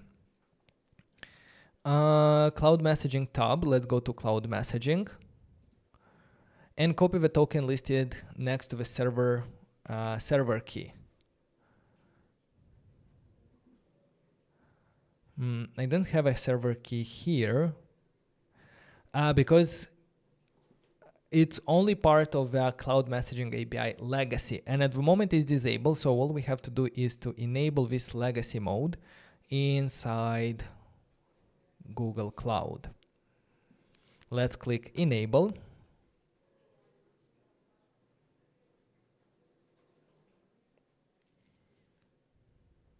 It's for the DEVember project. Now it's enabled. If I go back and refresh this page, I should see that it's enabled, and there is also a server key that I can copy. And with that server key,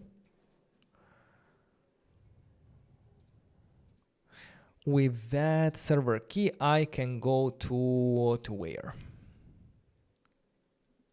To our Expo account dashboard. I'm gonna have to select the project, credentials, then on the application identifier. Okay, so let's first go to our Expo account. Select your project and click credentials, DEVember, and I'm gonna go here in credentials. We have here two projects for Android and iOS. I think I'm gonna have to go to select the Android one. And here, if I scroll a bit, I'm gonna have service credentials, the FCM server key. Let's send push notifications to Android devices. Let's add the server key here. And service account key file. Google Cloud Messaging Token. Google Cloud, we're gonna switch to Google Cloud Messaging Token. We're gonna paste the token here, save. And just like that, we have a token here saved.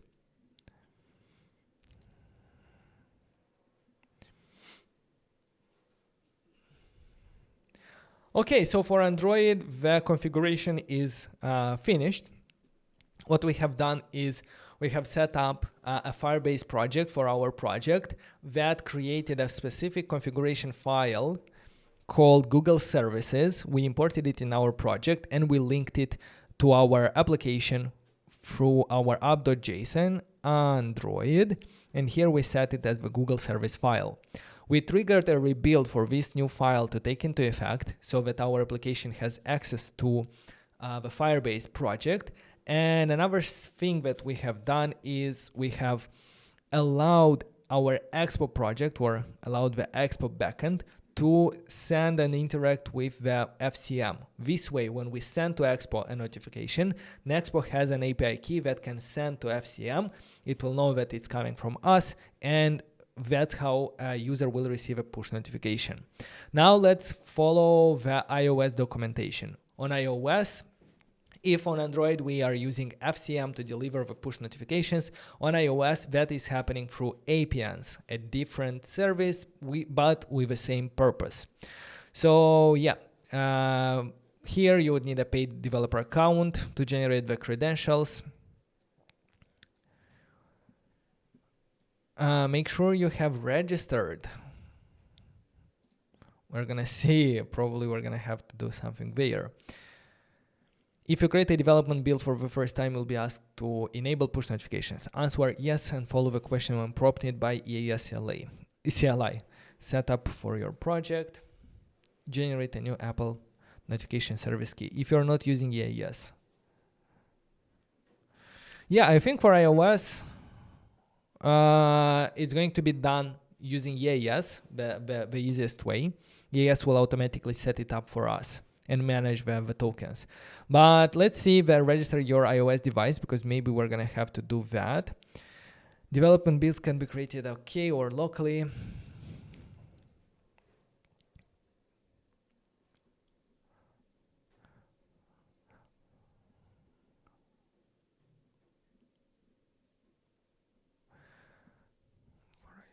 Device to register, yes, to register any iOS device you'd like to develop onto your ad hoc provisional profile, run the following command. You'd have to do EAS device create in order to create a build, a development build that can run on iOS. So I already have it created, so for me it's gonna work. But for you, in order to test it on a real device, first you're gonna have to create the device using EAS device create. Yeah, it allows you to register Apple devices, iPhones, and so on for internal distribution. Internal distribution means that you won't need to upload your app to App Store or test flight. In our EAS.json, a development build has the distribution internal, the preview as well internal, and only production doesn't have it. So when using this internal, we need to register and specify on what devices we want to run it. First, you'll need to choose the Expo account, okay.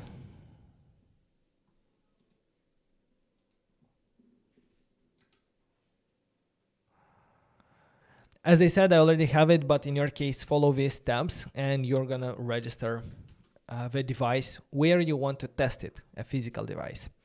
Now, all we have to do is go ahead and trigger a new build for iOS as well, using EAS build. Platform is going to be iOS. And I think we will also, but yeah.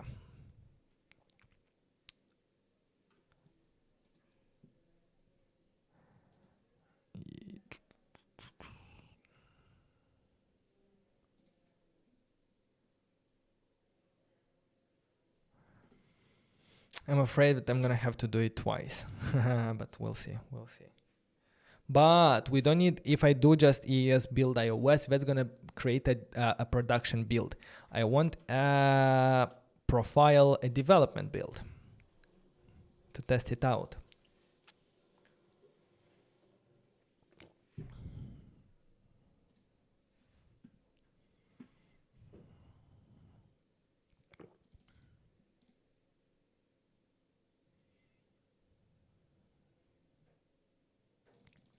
Why am I not asked about setting the notifications? In EAS JSON.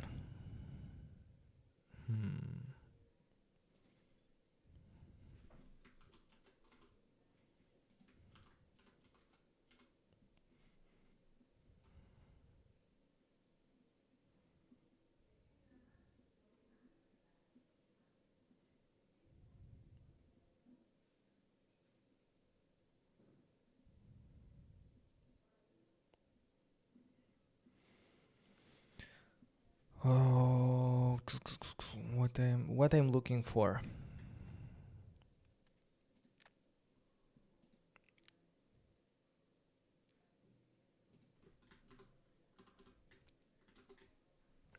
Wait a second, guys.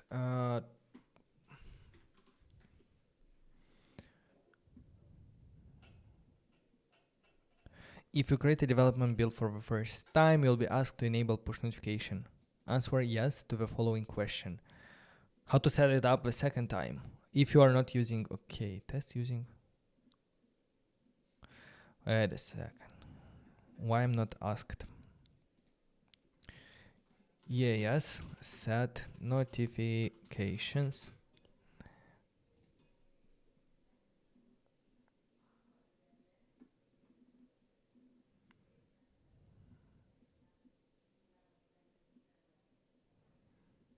It's the same documentation.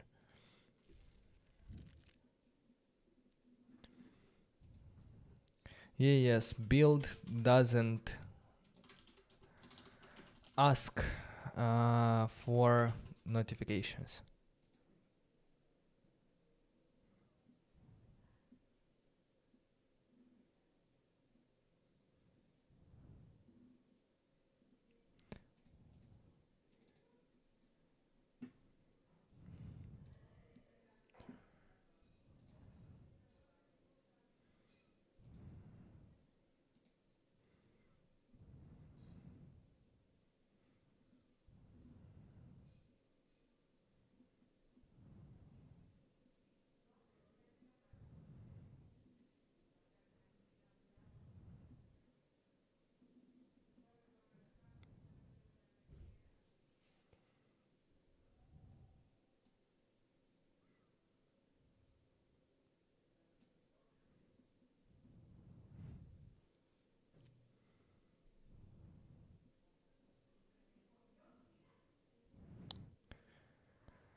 Oh, maybe I'm gonna do that using the EAS credentials. Let's try that. EAS credentials. Select the platform I want for iOS. Which build profile do you want to configure? I want the development one for now. Do you want to log in? Yes. Okay. And now I hope that it will ask me about the what do you want to do? Build credentials, push notifications, manage your Apple push notification key. Yeah. I'm sorry, guys. Yes, that's the one that I'm looking for. What do you want to do? I want to set up a project to use push notification. Yes. A simulator distribution does not require credential to be configured. Okay. That means that I will need to do what? To set it up for production. Let's write in production.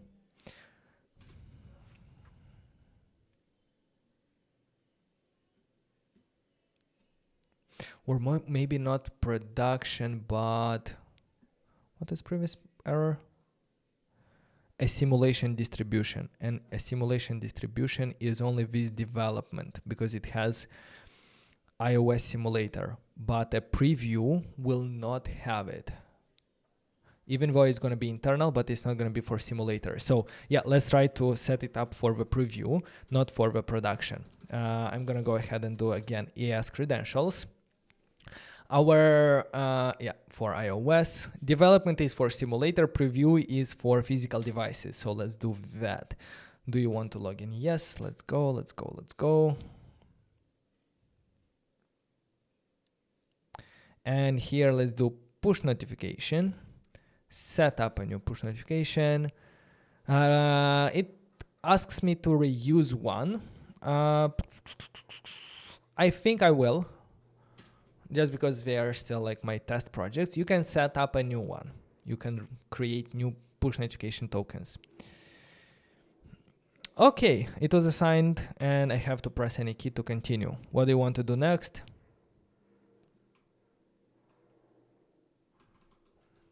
Go back.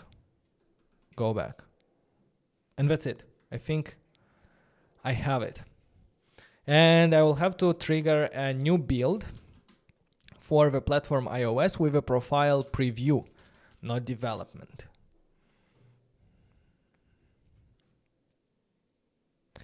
Do you want to log in into your Apple account? Yes. Let's go.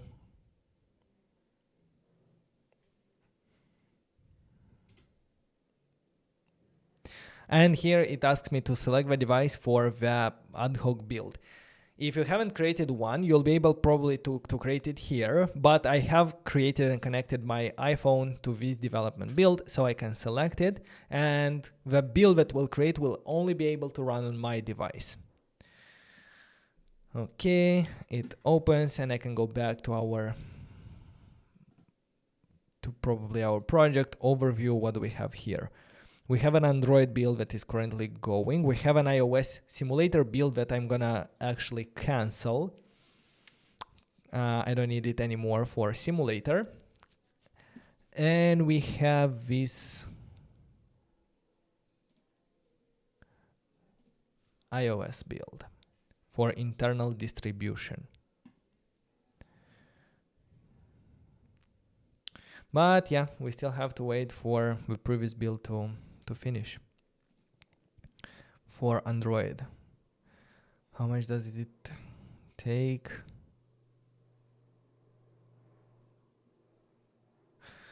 Well, because I'm not going to be able to test the Android, let me actually also cancel it as well and test it only for iOS. Back to dashboard. I want faster to test it on iOS. This is cancelled, and I'm waiting for this one.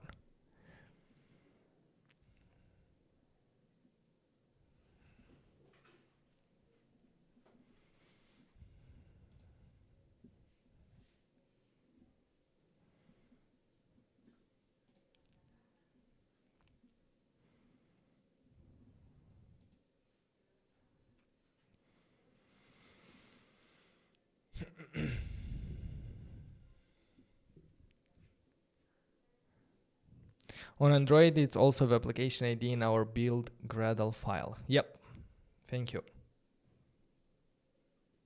How to get notification when application is closed or phone is locked? We get it automatically. Like we already saw that when we handle the local notifications.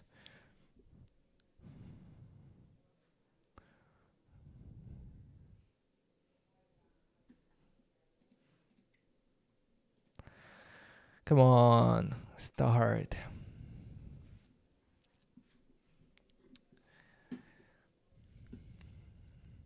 So yeah, so far we have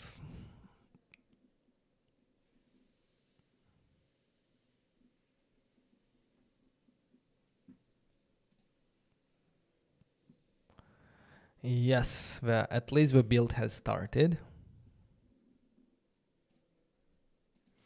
And after that, we will test this integration using the Expo push notification tool to see if we can send a notification to a specific user device remotely.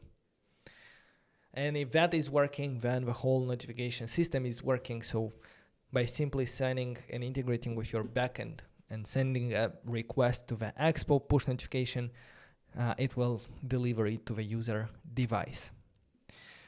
We are actually covering all of this in our Academy. We have a specific module for the notifications, but there we go more in depth and we cover a lot more use cases of automated notifications as well.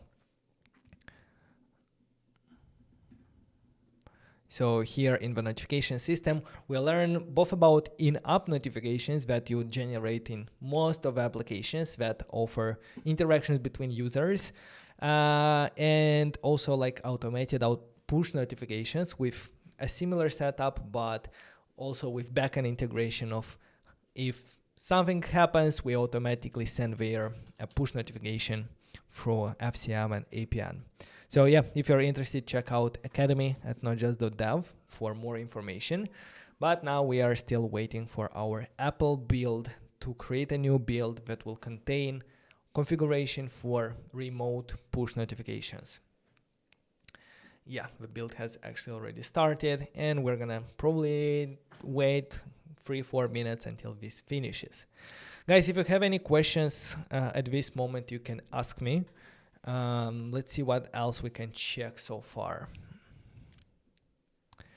In this notifications layout, where we configure the notification handler, I see here that it also has should set badge to false. What happens if we do should set badge to true?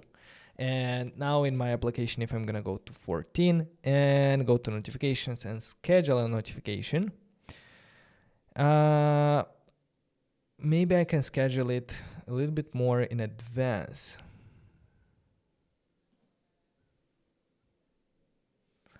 Maybe I need to reload.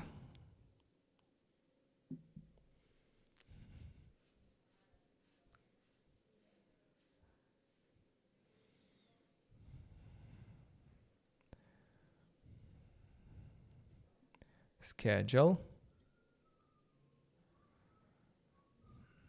Maybe that's because we are still using it with a development client. We're gonna see what happens later. Set badge. We can also see the documentation in notifications for set badge.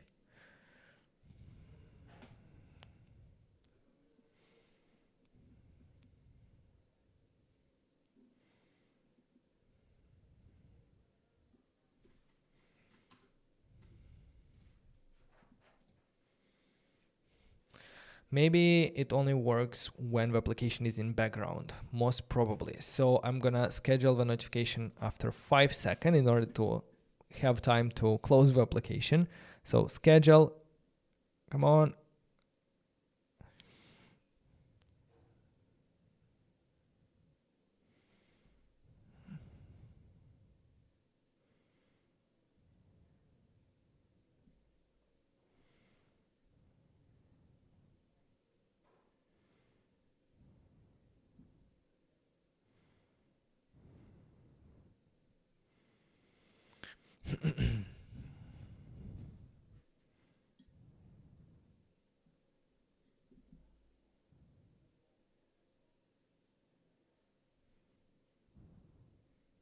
Still doesn't set the badge. We're gonna see maybe if that is working, not in a development client, but in a proper application. What else? What else can we do here? Let's look through the documentation while we are waiting for our build to finish.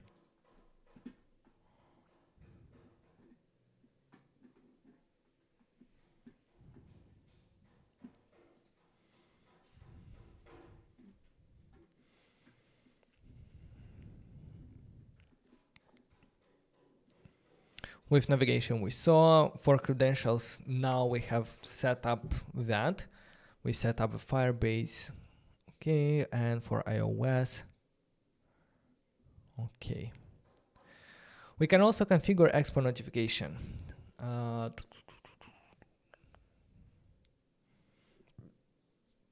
We can also configure like the icon that is going to be used by setting a local path, the color and the sound.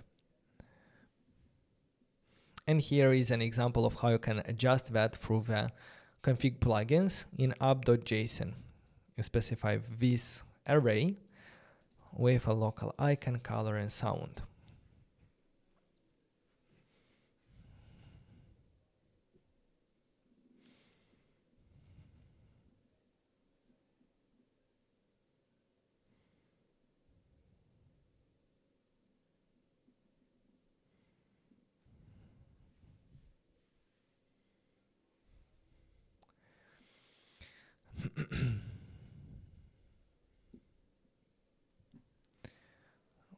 Oh, so our build has finished.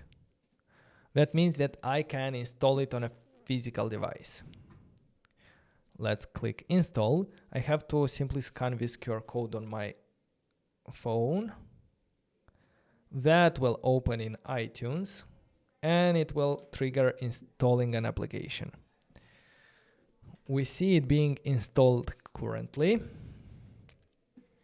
And this should no longer contain the development client. That means that when we're opening the application, it should right away go into the application without any menus and so on.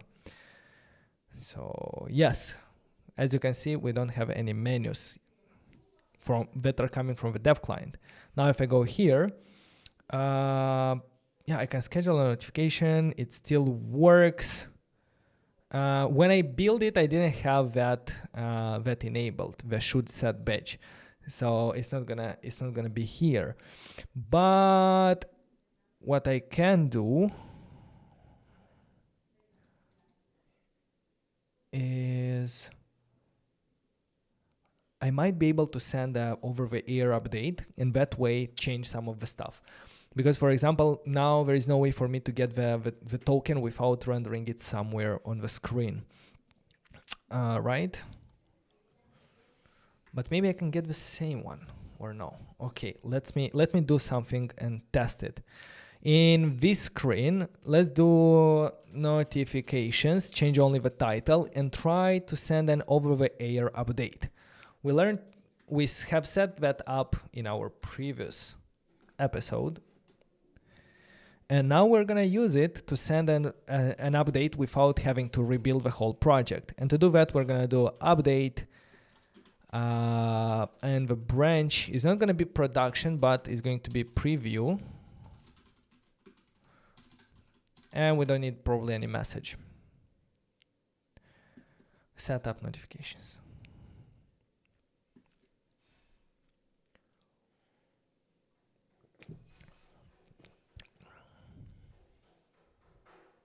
Are you streaming to Twitch as well? Actually, no, only to YouTube. How do I come in contact with you? You can reach out on email, vadim@notjust.dev.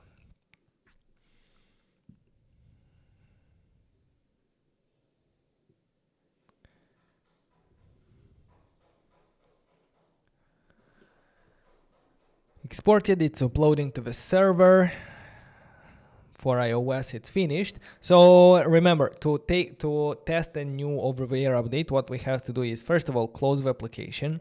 The second time we open the application, it will download the updates. So maybe it's smart to wait a little bit here for the updates to be downloaded. And after that is happened, we will reopen it again for the new updates to take effect. And if it worked, the title of that page sorry, should have changed. So now if I go here, yes, as you can see, at the top we have notifications. So that means that the over-the-air update worked. That also means that I can display somewhere the Expo push token. I can do that where? I can do that Expo push token. I will render it in a text, Expo push token. Very weirdly, I will do it in the middle of a screen or something like that with a position absolute bottom.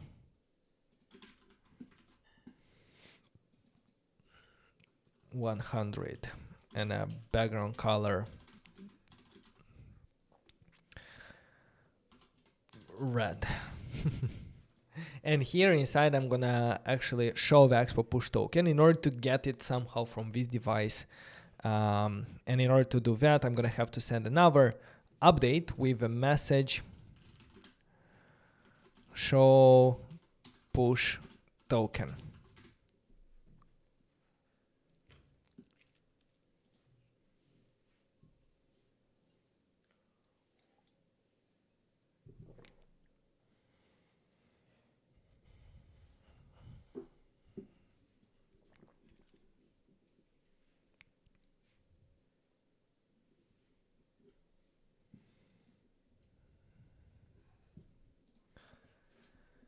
Go exporting.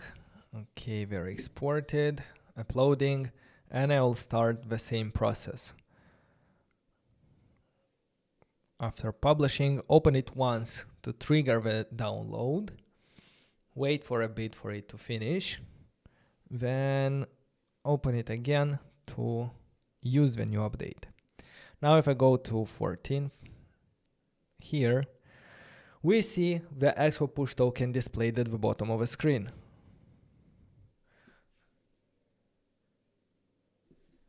I'm gonna try to copy it somehow, maybe like this.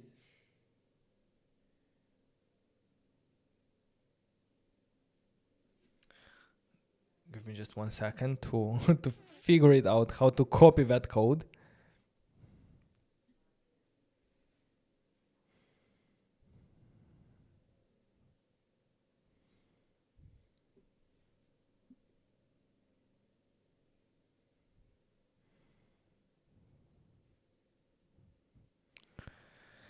I copied something, but I don't know what. So I'm gonna go to the expo.dev/notifications and let's try exponent push token.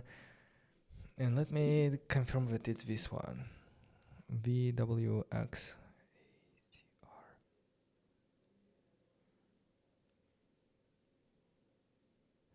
FD. Think it should be correct.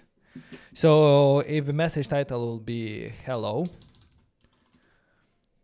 remote notification, and if I'm going to press send, look at what we see here. We see this notification that was received in our application, and we are rendering it with some custom UI. It has title hello, it has a body, but this notification also was received here. Hello, remote notification, and so on. If I will close everything, and even if I will close the application, someone was asking, how can we send notifications when the application is not running? So as you can see, the application is not running. And if from this channel, I'm gonna say hello from the background, and also let's send some data, like let's send a URL that will redirect to /day6/Tinder.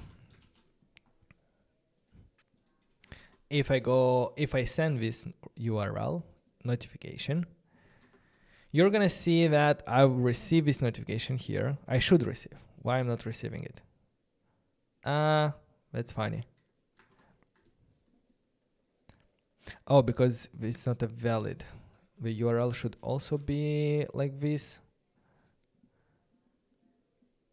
Everything is valid, and the notification was actually received. We see hello from the background. If I press on this one, it will open the page, and it's supposed, like if you have the logic that we have here in notification layout for redirecting when we take the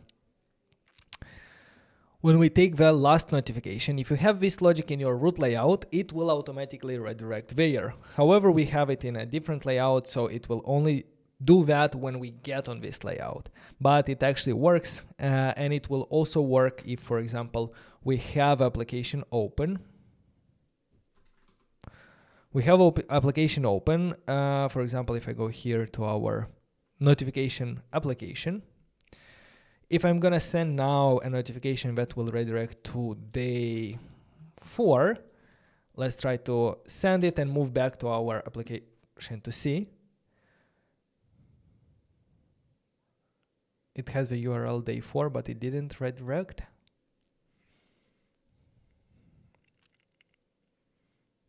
But why it didn't redirect? URL/day 4. And that was in the add notification received. I don't know why. I was expecting it to redirect. For example, day 5 maybe. Send notification. We receive it, but we are not redirected.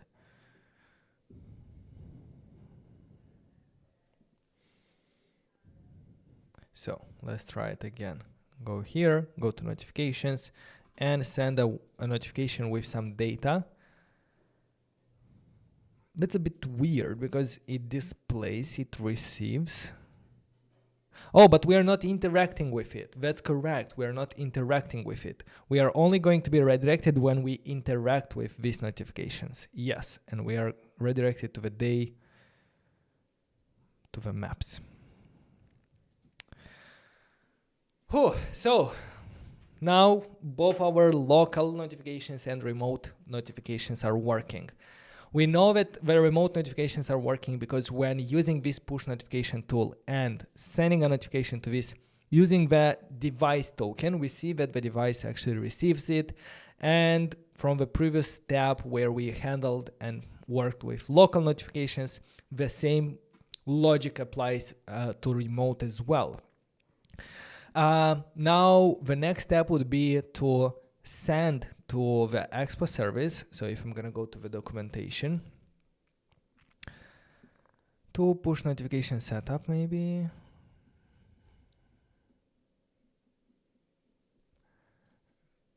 You're going to see that in the next step that you'd have to do is somewhere from your backend, you'd have to send to the Expo notification service a request with the Expo push token of a user, a message and some data, and the Expo backend will redirect it to the right place.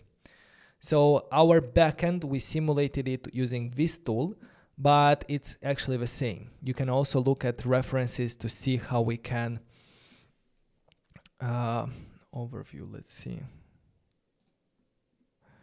Yeah, here is the information about sending it from a server. And there are libraries for a lot of servers, for Node.js, for Python, Java, and so on. So, for example, if your backend is using Node.js, you're going to look at this documentation and you will install it in your backend. You'll create your Expo client. And when you need, you will do messages.no. Send push notification async.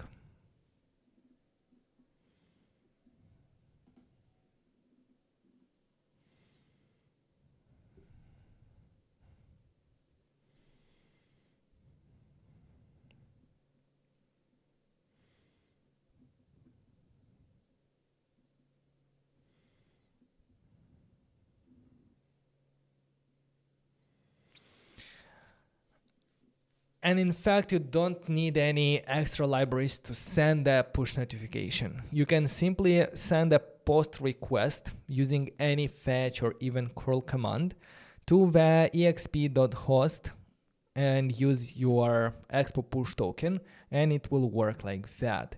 We can test it out maybe this command by opening a terminal and changing here only the exponent push token. So let's see if by sending a post request to this URL, we're actually going to receive a notification on the device. I'm only going to take this part of the Expo push token that identifies a device. And if I send this one, I expect to receive on the right a new notification here on the bottom with hello and body world. Let's see. Does it change? Yes, it actually changes to hello world. And at the top, we see that we actually receive this one. So now, in order to send a push notification to a device, all you have to do is send a post request to this URL with this data to, which is then exponent push token, title and body, and that's it. That's all you have to do to send a notification. And it can be done even from a device, from a client side. You can do it from React Native without any backend as well. Okay, anyway, that was the push notification tutorial. This video is a bit longer, but we spent a little bit of time of building everything and configuring everything. So yeah, but in the end, we have a fully working setup for local and remote notifications. We tested it on iOS. We didn't manage to test it on Android, but everything should work on Android similarly. If you have any questions, let me know. Let's see, Rogelio is asking, can remote messages be sent from the FCM console? If you want to send from FCM console, it's going to be delivered only to Android devices. because back to this documentation, to the send to the pushed server, as you can see, through Firebase, we can only send to Android. Well, I think it's also possible to set up iOS with that, but in that situation, you're not going to work with Expo backend. So yeah, if you do it directly with Firebase, that's going to deliver on iOS, on Android. If you do it through Expo backend, it can deliver through Firebase to Android and through APNs to iOS devices. Hello from Brazil. Hello, Izake. How are you doing? What about sending global notification without a specific Expo token? That's an interesting question to do in an Expo backend. To be honest, I'm not sure. With Firebase, you can do that.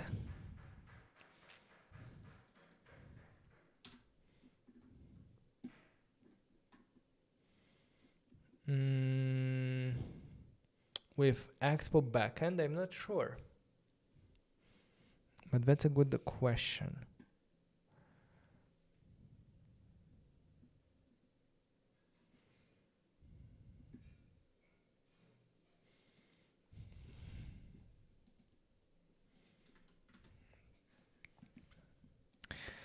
Aremoch, thank you very much for being here. This is clearer now. I hope it is. How to send notification only to certain user, not all users. Actually, the way we implement it is sending it to certain users. And Rogelio was asking about sending it to everyone, and I don't see it from out of the box right now to send a notification to everyone. So what we have right now is sending it to a certain user, knowing his Expo push token. Now, in a real situation, how everything is going to happen. In a real application, you would request the Expo push token and of a user, and after that you'd have to save it somewhere in your backend, in your database, and link it to the user. Because we took a little shortcut by displaying it in the application with text and then copying and using it. But of course, you need to be able to access a user's token from the place where you store data, usually a database. And after your user model has a field for the Expo push token, you save it when the user gives permission. And later on, for example, activities will not happen between push tokens. Activities will happen between users. For example, user A likes user B post. How to notify user B? Well, we know the user information. We know that we can get from the database his Expo push token. If we have an Expo push token, that means that user B has given permission to be sent push notifications. Otherwise, if he didn't yet set up his notifications, we're not going to have his token. So with this token, we will know it and we will be able to send the notification to that user. So that's why usually the Expo push token is handled mostly on the backend. And from our front end, we are like working with users or with our data. Let's see if we have any other questions. Where is our chat? Here.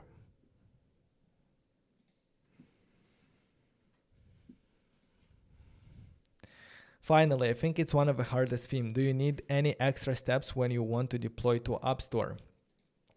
No, for App Store, everything is set.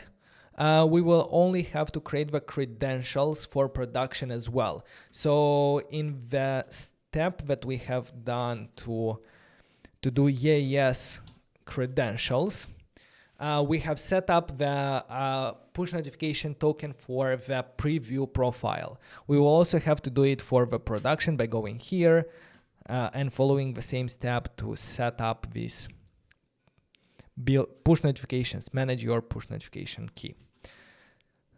So go make sure to configure there as well.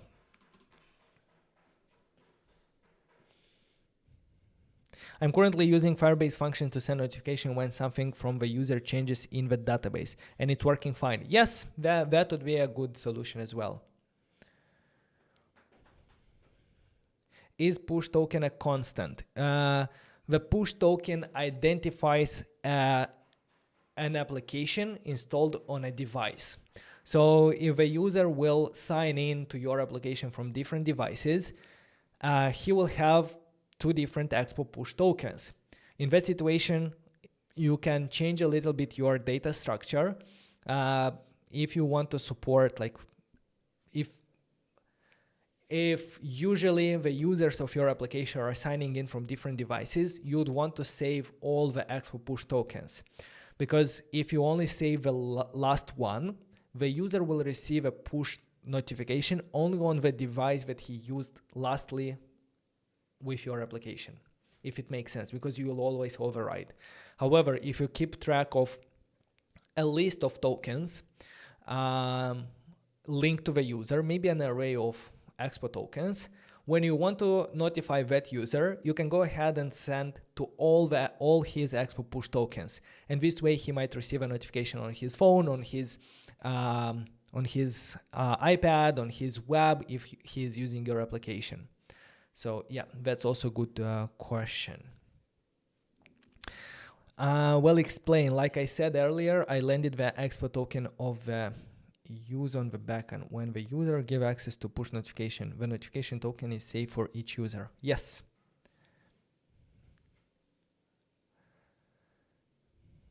How do you handle badges when you dismiss a notification?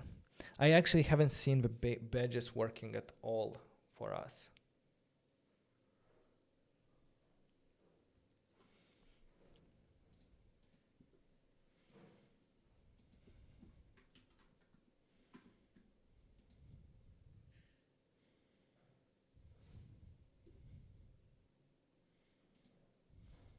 So for some reason, the badges are not working.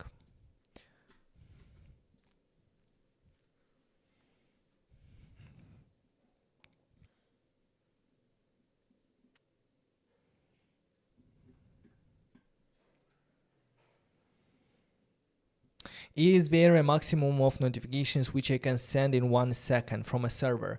The Expo notifications service. Here they will have an FAQ and limit of sending notifications. So there is a limit of 600 notifications per second per project that can be sent. If you exceed this rate, will fail until the rate falls below 60 per second.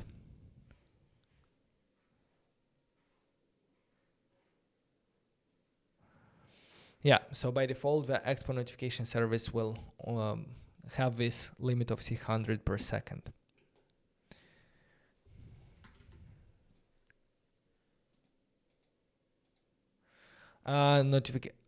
iOS doesn't support the notification icon. I think it supports, or it takes the icon from the icon of the application. That's why I haven't set up an icon for an application. That's why it's missing there.